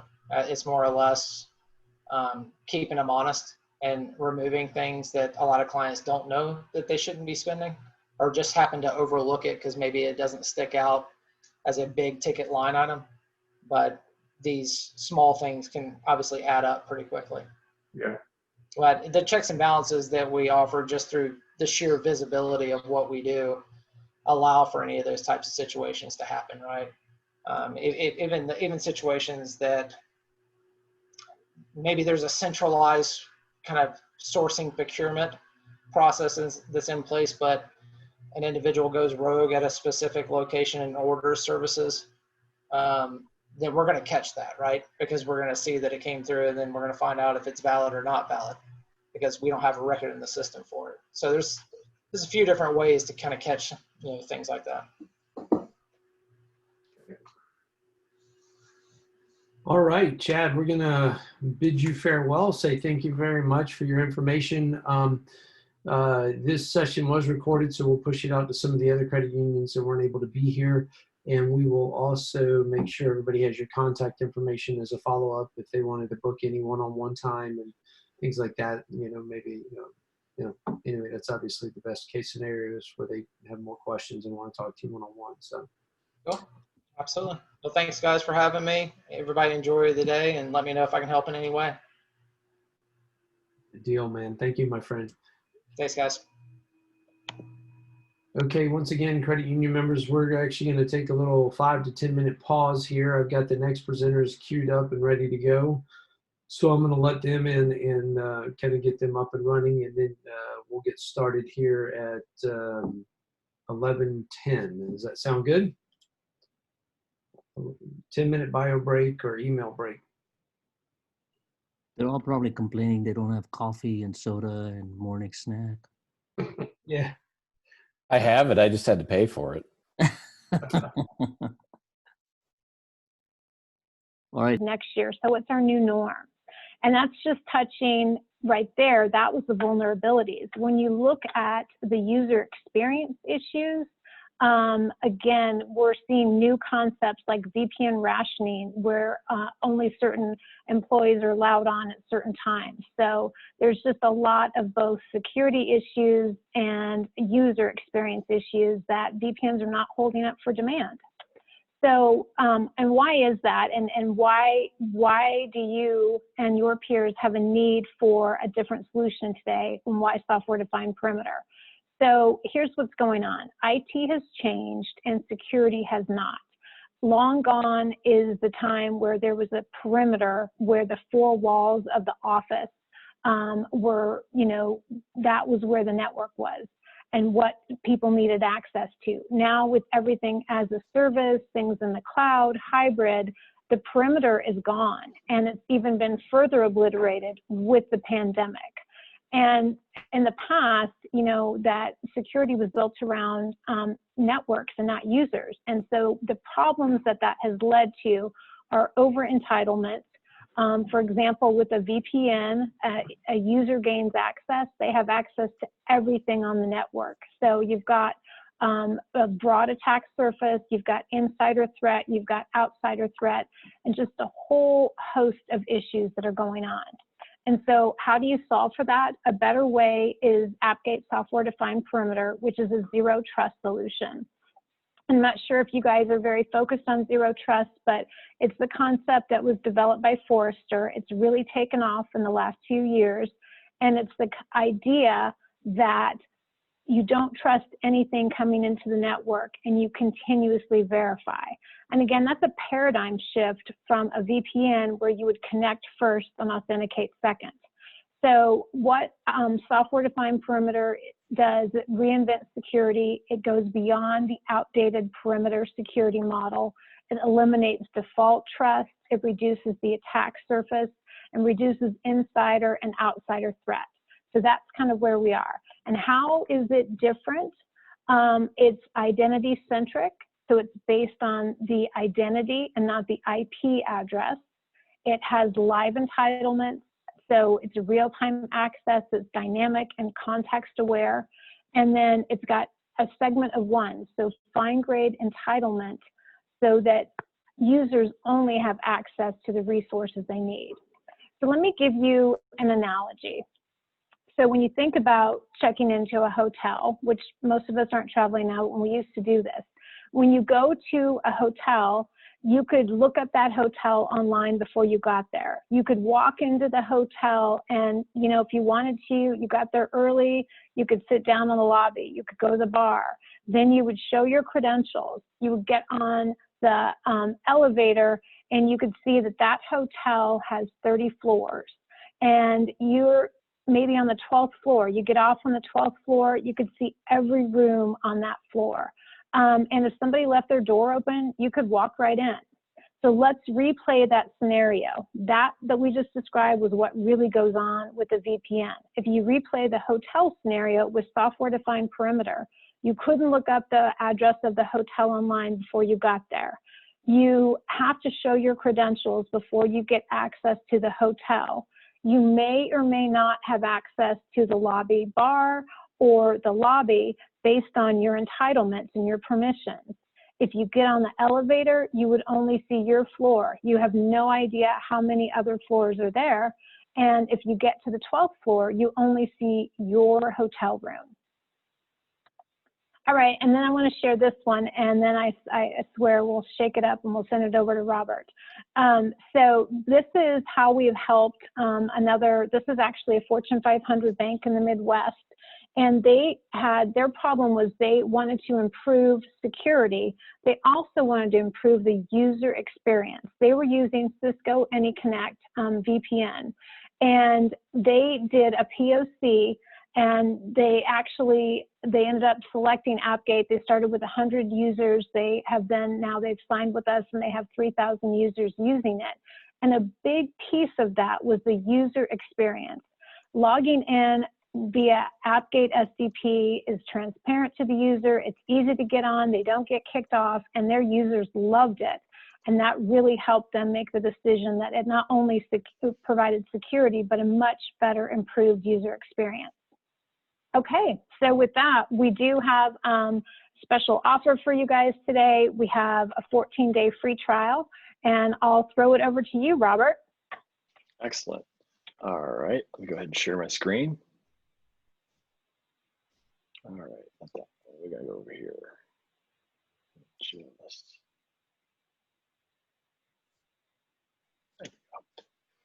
All right, so got a few things to talk about. We'll make this a little bit interesting. I've got some interaction in here. I promise it will not be too bad, but it's actually really fun from a tech side point of view.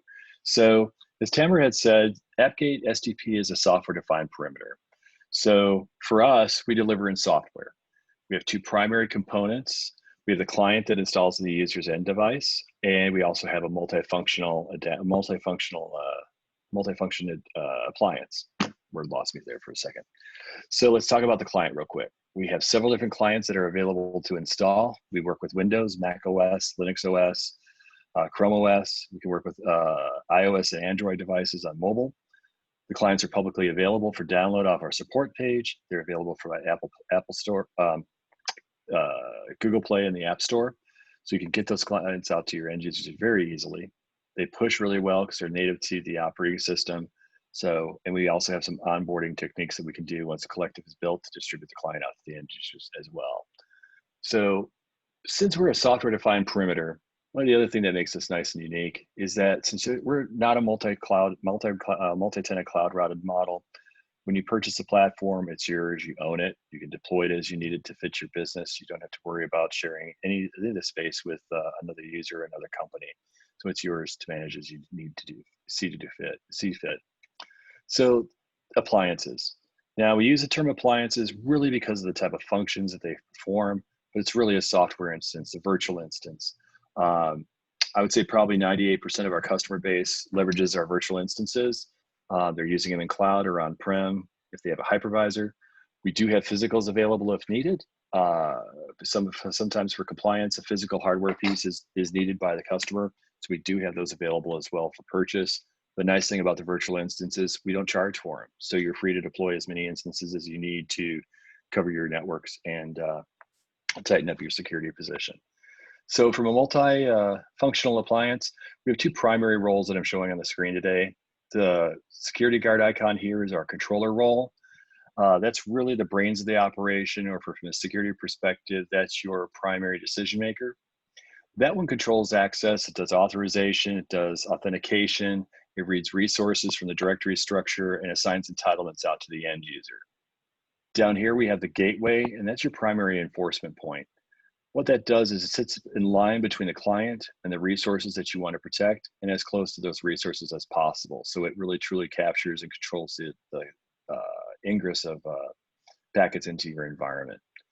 So one thing that makes us very, very different, I shouldn't say little, very different from most VPNs out there today, is we leverage a technology called single packet authorization, or SPA for short. And our implementation of SPA, you generate a SPA key that's unique to your company. You're free to manage it, rotate it, distribute it as needed for your end users to access in. They'll become embedded in the client that the end users are using. It protects the appliance in multiple ways. Number one, you can't scan our appliances and find them to be there. Akin to that hotel analogy, you can't find the address, you can't find the ports, there's no open ports in the appliance. It's invisible to hackers on the network. They can't see it, they can't find it, they can't hack it. Huge disruption compared to VPN technology today, which is riddled with open ports. You can identify the platform sometimes just by the ports that are open and so forth. So a great differentiation from us. All right, so now when an end user needs to go in and work with that spot, do their work for the day, they log in with their user ID and password. They go ahead and they connect, they send that SPA key. The controller is going to make sure and authorize that SPA key to make sure it's valid within the time frames, everything is correct. And if it is, it's going to do a real-time call over to your identity provider. We like to leverage the investments as much as possible that are already within environments for our customer base. So we actually do real-time calls over to identity services, and we can work with radius connections, LDAP connections, SAML connections, and so forth. When that real-time call goes over, they're going to look at the attributes that you may have built out in your directory structure. Think of roles, groups, organizational structure. Maybe you've onboarded devices if you have. We can bring that information back into the controller as user claims. At the same time, we're going to reach out down to that end user's device and do a posture check. Since we're native to the operating systems we work with, we can run PowerShell and do a registry check in Windows platforms. We can run Bash and Python scripting against Mac OS or Linux devices. So we can really truly find out what's going on. What networks are they connected to? What equipment are they connected to? What does their firewall rule set look like? What certificates do they have installed? Could they be a Tor proxy? Are they running their antivirus? Is it actually running in the system right now? Any information that you need to make an informed decision on whether or not that's truly your end user at the other end, we'll bring that information back to the controller as device claims. Those together will make a policy decision and serve up the entitlements in an encrypted token that go back to that end user's device. When those entitlement tokens get down to the client opens it up, takes a look, finds the nearest gateway, and it sends that SPA key out to that gateway and unlocks that gateway, provided everything's valid and current. Once the gateway receives those entitlement tokens, it does two things. It creates a mutual TLS tunnel between the end user's device and the gateway, and it also creates an ephemeral firewall rule on the inside interface of that gateway, allowing them to connect to the resources that they're supposed to connect to, but everything else in the environment stays dark, which is one of the core principles of zero trust and also the principle of least privilege. Users have full access to the resources that they need to do their work, but everything else within the environment remains dark. Now, another differentiator for us is we're going to continue to monitor and pay attention to the context of that user. So the user gets up at the end of the day, they go ahead and close the lid of their laptop to take it home. We can detect the change in that context for that end user and notice that they're off the company network and they've moved to their home network. So at that time, maybe they have limited access to resources. And maybe, for example, your policy says they can only get to the ticketing system or certain applications. We can adjust that dynamically. The user doesn't have to log in or log out. Those changes happen dynamically. Say maybe you've got an instance that's moved from one VM over to another VM. We can react to those as well. You've made some changes within your network and applications or on new IP addresses, and we can adapt to that as well. So that's kind of a high level overview about how we will function. The next slide and the last slide for me, it's really an overview about how we work in cloud scale and resilience. Inside our client, we have something that's very unique to us. We have patented a multi-tunnel adapter, and what that allows us to do is to connect the user directly to the resources protected by a pairs of gateways. So whether you have resources on-prem, up in the cloud, or in SaaS, we can actually run and make connections directly to those gateways protecting those resources. So if you have resources in Google Cloud, the user can connect directly there while simultaneously connecting to an on-prem site as well. All of this is highly scalable and native to the cloud. So if you need to do auto scaling within your cloud environment, we can provide that support as well. It works natively within the platform itself. So it's highly resistant, highly resilient, highly available. And we go ahead and pause. Are there any questions that anybody has? Yes, I have a question. So I didn't see any MFA in this whole process. So I guess that token gets rid of that. Actually, we work very well with MFAs. You can require an MFA to onboard and really step up your level of security by restricting the number of onboarded devices, because we license based on users, not on devices. So if you onboard with an MFA, you've got your SPA key, so you've got your device, you've got multiple ways to actually authenticate that user in addition to authorizing them. And then within the environment, you can also do such things as step-up authentication. So say, for example, the general user pool here has access to this basic web server in London. So they have port 80 access, but you want to restrict system admin access to, for ports for an SSH connection or ICMP for troubleshooting. Right. You can require step-up authentication. You're leveraging an MFA as well before they're allowed to connect. I can actually show you how that works. The authentication mechanism you use is AD? I'm sorry? Do you use AD for the authentication method? Whichever identity provider you already have. So Azure AD, regular Active Directory, Okta, Secure Auth, Google Cloud, Duo, Ping. The list is broad because if it can provide a connection through LDAP, Radius, or SAML, we should be able to integrate the identity system. Okay. You already have. Thank you. Absolutely. Robert, hi. This is Sean from Farmers. Yes, sir.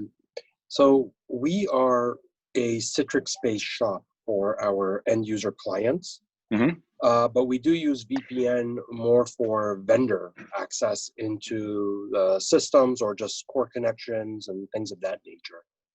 Does this tool that you guys are offering have any advantages for a shop like us?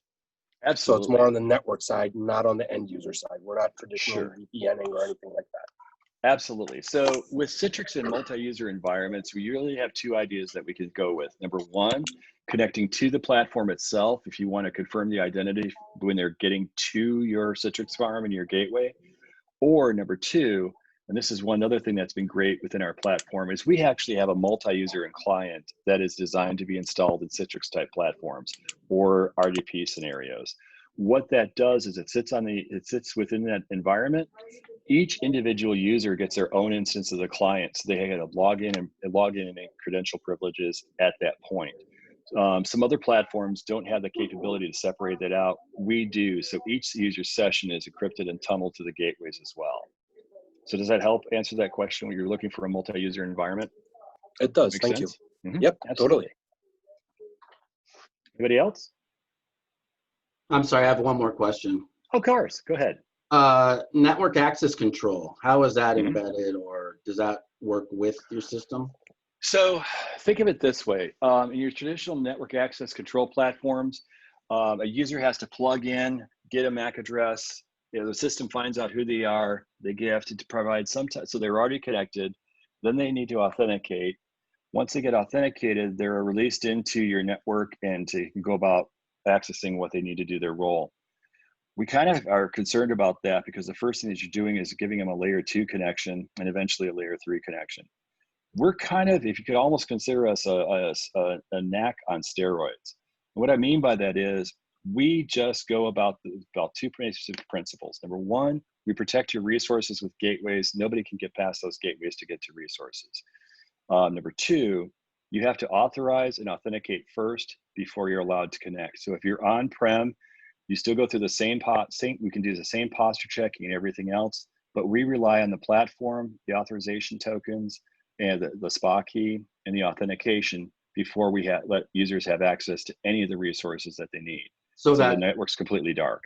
So that posture check, does that include interrogating the workstation for the latest virus scan signature or the virus signature, things like that? We go as deep as we can right now. We're not currently yet integrated with OpSpot, but you'll see, I'm going to pull up, this is my user right now. So this is from my user session that I logged in recently. We'll go past the entitlements, but let's look at the claims. So this is from the device itself, the device claims I was talking about from the interrogation. Because we script, and we have some basics in here as well, but if you can script in Python, Bash, or PowerShell, we have a great GitHub and a great user community that we're building out. You can develop scripts to look at anything you want to look at, whether it's certificates, IP addresses. We can take a look at the firewall rule sets that are running, host entries in my host file, meta-defender reputation. We're currently running an OpSpot. We're testing it right now. OS information, anything that you can think of. And the nice thing is, since it's scripted, we can write a single policy that will look for multiple OS within a single policy. You don't have to have a policy for Windows, a policy for Mac, a policy for Linux, and make sure they're all in sync. You can create a single policy and actually use custom logic with ORs to say that if it's running the Kaspersky for Windows, or if it's running the Kaspersky for Mac OS, you can go ahead and move them forward on the policy. So it's highly intuitive, and I think it's a lot more granular than what you see now inside of a lot of the NAC platforms out there. You see all the different information. Where do you manage the policies at? Sure, I'm actually in the console, so we'll take a look at that. So within the console itself, under the operations tab, we have policies, conditions, and entitlements, and I'll show you with my client. I'm logged in at the moment, but this is a great way to visualize it. There's 3 components to everything. So in list of entitlements, and we're gonna look at that web server out in London again. So I have a site that's in London, I have an action that I can perform, and any conditions that I have to satisfy before I can go there. So obviously London, actions, allow TCP up to 10.205.2.247/32 on port 80. A lot of information, I'll unpack it real quick. So allow, we do 3 types of actions. We do allows, we do blocks, and we do alerts. TCP, we're protocol agnostic. TCP, UDP, GRE, AH, whatever you need to put down that tunnel, we can put it down that tunnel. So that's a great, another differentiator between us and a lot of the cloud-routed models today. Up, we have a directional. Up from me as the end user to the resource, or down from the resource to my end user's device. Meaning, if I have people that are outside, they work in the office during the day, they leave and go home, they maybe do some outside work to come back in, you wanna make sure you can capture a backup. Backup servers need a down entitlement to reach from the resource down to the end user's device. Most of the platforms don't have that capability today. IP address structure, single IP address, subnets, could be an FQDN. If you're working in cloud, we integrate with metadata in the cloud so we can work with key value pairs and tags. So we can leverage any of the tagging that you're doing to resolve the IP address of that device without having to know the IP address on your site, creating policies and platforms. Ports, we can do a single port, comma separated list, or a range of ports. There's a range of types here for ICMP, single port over here for SSH. Conditions, we can do conditional logic. Always means I always have access to it. And here's a default OTP that we've required before step-up authentication for a system admin. So how that looks, excuse me, in play, like say for example, I've got a BYOD policy in here. Here we wanted, so we've got a, let's see, device starts with Microsoft. We pulled that information in from the device OS name, so that would actually be in from Active Directory. OS name Apple, so we could do either or. Are they running the SolarWinds agent? Yes. Do they have the WannaCry patch? Is that in there? Yes. And then we can also add additional custom logic. So if you wanted to do, let's say, Kaspersky for Windows, or we'll do Kaspersky for Mac, we can add the same one for Windows and create policies. And I always say that the best way to create policies to keep your to keep things in mind from what's already written up for your company or your group. So if you have security policies that define who has access to what, that's a great way to do it. Obviously, we know that these two can't function and both be true. So in this instance, we'll remove that and, drop it in an or, put it in parentheses. And now we have some custom logic on it here. So we can work with multiple devices, multiple operating systems, single policy to define what the user has access to. We can even go back into Active Directory, look at the groups. Oops. Look at groups. And this person's a member of finance. Or actually, we want this out for all the finance users that I cannot spell today. There we go. So this will work. Now, if this person matches and this is the final of this custom logic is true, they will get the access to the entitlements that are associated here. This one's a single destination. We can do it by tagging with metadata as well. Does that help answer the question? I know it's a lot of information I went through real quick, but. Yeah, it does. I mean, I was really looking for, how does split tunneling is managed in this environment, but you got pretty granular with the option. Sure. Yeah, by default with entitlements, we do split tunnel, but you also have the ability, this is a demonstration environment that I work in. We have the ability also to bring all traffic back through the gateways to a default gateway. So if you want to drop your IDP or your IDS, your detection platform or threat management platform right behind our gateways, number one, you'll see less traffic because we're filtering at the gateways. And number two, you'll be able to catch that and then forward it along to a default gateway for the users to go off to the internet. So you can control that traffic either way, whichever you wish to do. Thank you. Mm-hmm. To kind of give you a feel, I'll do a simple basic. So we're talking about these actions. Here's a port 80 access. So let's go grab that system out in London. Simple website. It's a PHP server, nothing big, running sysinfo, EU2 West, but it is a live server. There's no smoke and mirrors. This baby's been up for about, almost gonna hit 600 days real soon. So it's been up for quite a bit. I didn't bother putting a certificate on there. I know that the traffic coming back is encrypted through the tunnel once it hits that gateway. Now, if we take a look at it from an end user, from a system admin perspective, which says that we require system admins to do a step-up authentication, I'm going to use ICMP based on that action that we have. So 10.205.2.247, oops, 247. So you'll see I get an OTP request. I've got my OTP and MFAs set up here in 1Password. If I typed it right. There we go.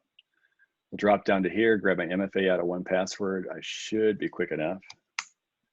Once I put that OTP in, you'll see that I get my access over to that server in London. I could SSH or I got ICP traffic directly to that box. What those conditions do is kind of, I think of it like a firewall state. So if the condition's not resolved, the firewall, the route to that equipment is down. If the firewall is, once the requirement for the condition's been satisfied, that circuit comes up, that connection comes up, and it can move forward. So I wanted to do a quick time check. How are we doing, Tom and Tamara? I think we just have a couple more minutes and then we're going to throw it over to James. Is that right, Cool. Tom? Yeah, that's fine. You guys are tracking good on the time. Cool. Any other questions I can answer? We can take a look at metadata. We can take a look at a lot of the functionality. I think one of the nice things I found about our client, we have multiple different types of, multiple levels of install for clients, but the look and feel will always be the same. So in here, you can see I'm connected to 7 different sites around the world. These are shortcuts that are available. If you have URI type applications that can be addressed in a URI readable by the operating system, you can drop these in as shortcuts for your your group of users. Third party, this is a great way to give them shortcuts to things. So if you have third party or contractors, you can distribute these and bring them in. They can get access to the applications provided this way. Secure S3 buckets and blob storage in Azure, RDP session over the Active Directory server and so forth. So that was really impressive when I joined the company. Was I liked the fact that whether I'm on Windows, Mac, Linux, or even on mobile, the client always looks the same, no matter how when I get in. And I know some of you asked about different client types. There's two things, and this will probably be in a follow-up. Number one, if you'd like to take a further look by yourself, this is our test drive. This is fun. You actually get hands-on in a sandbox environment that's built dynamically for you. You'll get to go ahead and do some hands-on experience. We have some videos to guide you through it. Take about 20, maybe 30 minutes if you get a chance. Great way to get familiar with our platform. Another great link on how we built things. AppGate was built from the ground up to do exactly what it does. And it helps us really be one of the best in the breed for what we do. These are the principles from Zero Trust into all different other elements about how we got built. And then lastly, I wanted to find about clients. Compatibility, here we go. So we have a lot of different clients to install based on what your needs, from a full client for Windows, a light client, which doesn't require administrative privileges. We have a windowless version of the client for Linux and for Windows. That allows us to do entitlements on servers and mitigate east-west traffic communications as well, and really lock down the blast radius from a security incident. Always on, if you're onboarded, if you've onboarded your Windows devices and you require a login at boot, we have a client that'll satisfy that. We work with SSO, multi-user, that's our Citrix and our RDP sessions, Mac, Linux, Chrome OS, Android, iOS. And we also have an IoT connector as well. If you have IoT in your deployed, or if you have cameras or things that need to be secured that cannot run a client, we have the ability to protect those devices from infiltration or from capturing and becoming a bastion host. We have a connector appliance that sits between the devices and a gateway. It stands up a virtual client instance per device and allows us to monitor, manage, and control the traffic going through the gateway to the endpoints, wherever it may be. So if somebody does get in here, hijack a device, they can't get through here, jump to the telemetry server and go out to the credit card database or an HR platform. So we have a lot of different capabilities, more than we can talk about in 30 minutes, unfortunately. But I wanted to give you guys a good taste. Is this all per user pricing? Yes. Oh, the pricing is based on per user, not per device, and it's per named user. Per named user, Correct. okay.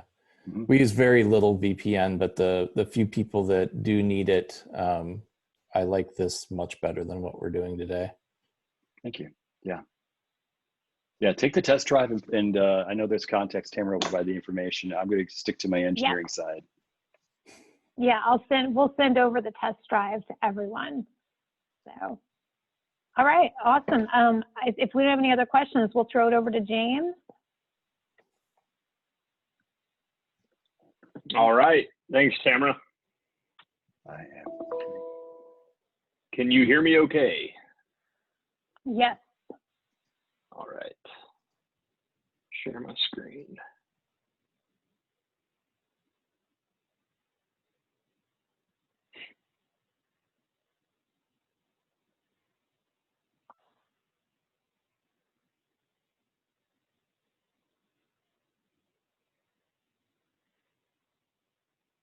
All right, let's see. Okay, can everyone see that okay? Yeah. All right. Well, pleasure to talk with everyone. My name's James Noonan, and I'm a regional sales director for the Total Fraud Protection Services, or the fraud business unit with AppGate. I've been working with this fraud business unit for going on 8 years now. We have always focused exclusively on end user fraud protection for financial institutions. So we work primarily with credit unions and banks, which, based on the name of CU Tech, it sounds like you're all with credit unions. So really excited to talk with you. I'm going to keep this brief. I know we have a few minutes here. In terms of showing you what the actual products look like, typically what we do is share what our platform is, and then if there's any interest in taking a deeper dive in any of the solutions, we can always coordinate that, since we do have a pretty extensive offering. But I am going to provide a good summary for you, so you know exactly what we do. Kind of before we get started, I did have a question. So within CU Tech, does everybody share a common, core banking provider or online banking provider, or does everyone have a unique, a different solution for that aspect? All sorts of different flavors. All right, perfect. Yeah, so we do already have integrations with several of the fintech and online banking providers out there, but we also do work, directly in one-off. So, we can always accommodate other solutions as well, even if you have in-house. So that's good to know. Just curious about that. So they may have already touched on this. I wanted to share it real fast. Just globally, with AppGate, we have about 4,000 customers, 125 million users that we're protecting. On the fraud side, we've had recognition from Gartner for a couple of our fraud solutions, which we'll touch on. Also from Forrester, most recently for our risk-based authentication. So the ability to call for step-up authentication during transaction monitoring. Forrester recognized our RBA solution as the best fit for financial institutions. So we'll touch on that as well. So kind of just take a step back and talk about really what this fraud aspect is of AppGate. So, Ken and Robert, they touched on, the software-defined perimeter piece, which obviously is key for, internal controls, internal protection. We're focused more on what's going on outside of your walls. So, not so much your employees, even though in a way we can help protect them from phishing attacks, but more so your brand in general, and how it could be affecting your members on the outside. So, today's what's fueling fraud can be anything, from device threats that are out there, could be something about, identity verification challenges. There's multiple vectors that we're seeing that are being used and added as ways that they can defraud your members. So all in all, banks suffer an average 85 attempted serious cyber attacks a year. 1 out of 3 are successful.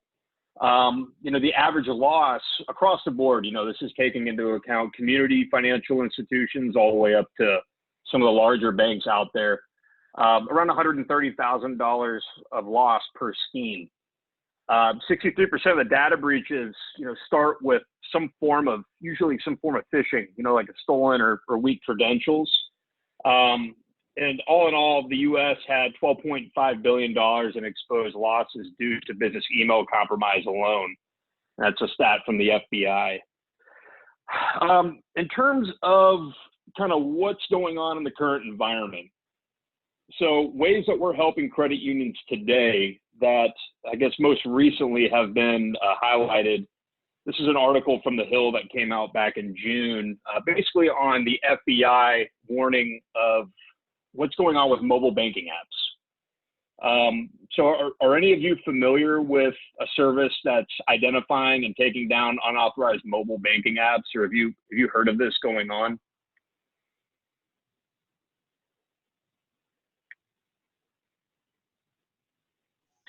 No. Take that as a yes. Okay. So this is actually a big area that we're starting to focus on. So a big piece of identifying ways that a fraudster or a criminal is obtaining credentials or putting malware on a member's device would be the creation of an unauthorized mobile banking app. So today there's over 700 gray market stores that are offering these apps. The FBI has taken note that it is an issue, and it's been a big one that's facing our customers and our other credit union clients this year. Another big one is COVID-19 in general. So whenever there's a big disruption anywhere, you can always count on phishing being a big wave that's going to follow. So across the board for our customers this year, we have noticed upticks in phishing attacks, whether it be email-based phishing or whether it be social media-based threats.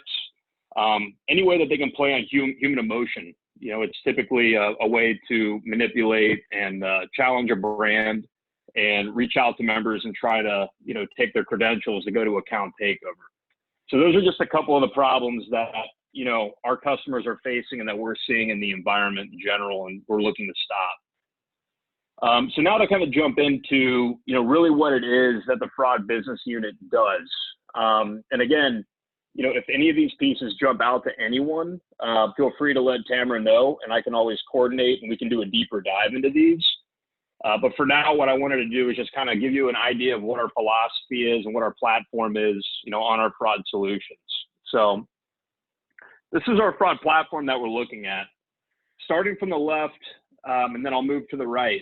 So if I'm a fraudster, just like anyone else who has a job, it's usually an organized, crime organization where they wake up every day and they figure out, which financial institution, which credit union, bank, whatever it is, they want to target and work on, leading to an account takeover.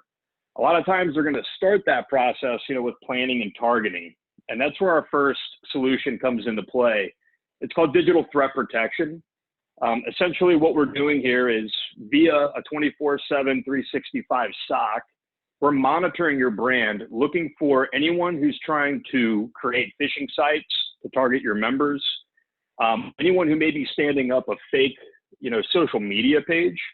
Common one we've seen before is someone creates a fake rewards program for a credit union, offers it on Facebook, looks for people to click on that and enter their information that they could use for account takeover. We would look at that as a threat and we would take that down. Also unauthorized mobile banking apps, which is one that we mentioned there a minute ago. And then we can also do another piece where we actually monitor the black market, looking for compromised BIN cards numbers that belong to your institution. So all in all, the goal here is, how can we disrupt fraud at the very beginning before it leads to the actual money leaving the credit union point. So again, that's a managed service. Identify the threats proactively and then take them down. Does anyone have any questions on that one?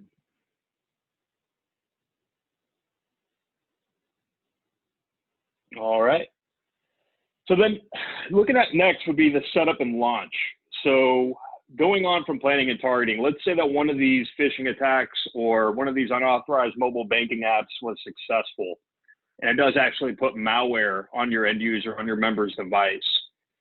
This is a piece that we compete with another provider out there. You may have heard of Trustwave, Rapport, and Pinpoint. This would be a comparable solution. Essentially what we're doing is we're monitoring in a few different ways. So we can either be directly on the device of the member as a download, and in this way we're actually protecting the device from malware. So if your member is trying to access online banking from a device that's compromised, this creates a sort of shield to protect them and shield them from any malware interaction that could lead to key logging or account takeover. We also have a clientless version of that. So in that way, we actually put a small JavaScript on your login page. It allows us to detect HTML injections, any modifications to the web page. This is where the member is not going to have any idea that you have this protection enabled, but it would be accessible and visible to you. That would be comparable to Trustwave Pinpoint if you're familiar with Trustwave. And then lastly, we have a mobile SDK version. So this is more device risk. This would go actually onto the mobile app. Gives you the ability to see, which devices are jailbroken, maybe which ones are rooted. Gives you the ability to block those. So if you have members that you deem have too risky of a device to be accessing mobile banking, you can set parameters to block them, allow them, challenge them, etc. So that would be the second piece. Again, the goal here is to disrupt, at this point, the setup and launch of the fraud attack. Does anyone have any questions on that one?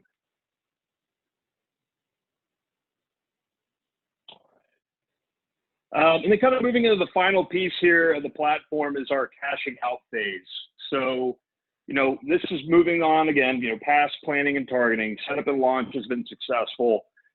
What can we do about actually stopping money from leaving the credit union? So we have a couple different solutions here. The first would be multi-factor authentication, which we call Detect ID. Essentially what this does is offers a menu of authenticators that you can use. Your typical ones that are out there like IBAN, But we can also do, some more intricate ones like biometrics, facial recognition, whatever is necessary to, allow authentication to move forward. And with our transaction and login monitoring, and this is where, Forrester recognized us for risk-based authentication. What this last piece here is doing is monitoring for behavioral analytics. So we look at patterns going on with your members. If they're making transactions typically in Colorado, but all of a sudden one pops up in Maine, things like that, detecting when there's anomalies in their behavior and what's, good behavior. And what we can do is tie that in with our multi-factor authentication for like a step-up authentication. So all in all, this is your risk-based authentication. Is this a familiar IP? Is this a reasonable amount that this member is normally making a transaction? All sorts of different analyzers we're taking into our engine, running it through, finding what's the good behavior, and then we can call forth to a step-up authentication if needed. So this is a lot, in the direction that we're seeing, financial institutions going is, a better way to call for step-up authentication during like a risky transaction. And again, that's offered on-premise or hosted, depending on, what fits the credit union best. So this is our full platform. I know that was kind of a lot that I just threw out there, but in sake of time, I just wanted to make sure you had an understanding of what it is that we have in our platform. And if there's anything else that you can, want to drill into, like I said, I can provide more information over to Tamara, and, we can always set up another call to do an actual demo of any of these solutions and show you what they look like from your perspective and your end users. So with that said, I'm going to wrap it up. Does anyone have any questions on the fraud business piece?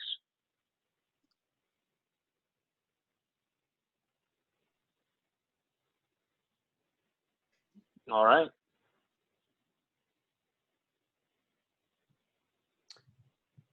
All right. Thanks, James. Thank you. Thank you, James. That was really strong. I appreciate it. Tamara, back to you. Do you anything else you want to cover? No, that's it for our team. We'll follow up. We've got a free trial that will get you guys the content to be able to take advantage of. And like we said, if you want to talk with our team any further about some of the digital banking services that James just covered, we can do a more in-depth meeting. And I think with that, we just want to see if you guys have any other questions that we can answer. I think everybody's hungry. Bueller. That's right. Okay, thank you so much, Thanks. Tamara, Robert, and James, and Ken, I think it was. So thank you guys so much. Really strong presentation, really on point, very timely, so couldn't appreciate it more. Excellent. Thank you. Have a great Thank one, you. Tom. All righty. So, George, I am promoting you to co-host, and well, we can, Tom, we can end, and I know that Girish has sent out a Zoom meeting to the group to have a separate follow-up. oh, okay. Sounds Yeah, good. and then we'll talk later. All right, good deal. Well, thanks everyone for your participation. Thanks, Tamara and team once again, and we will wrap this up and close out the meeting. Take care, everyone. Have a great day. Yes, thank you very much. It was really Thank good. you. Bye-bye. Thank you. See ya. Bye, everybody. Bye.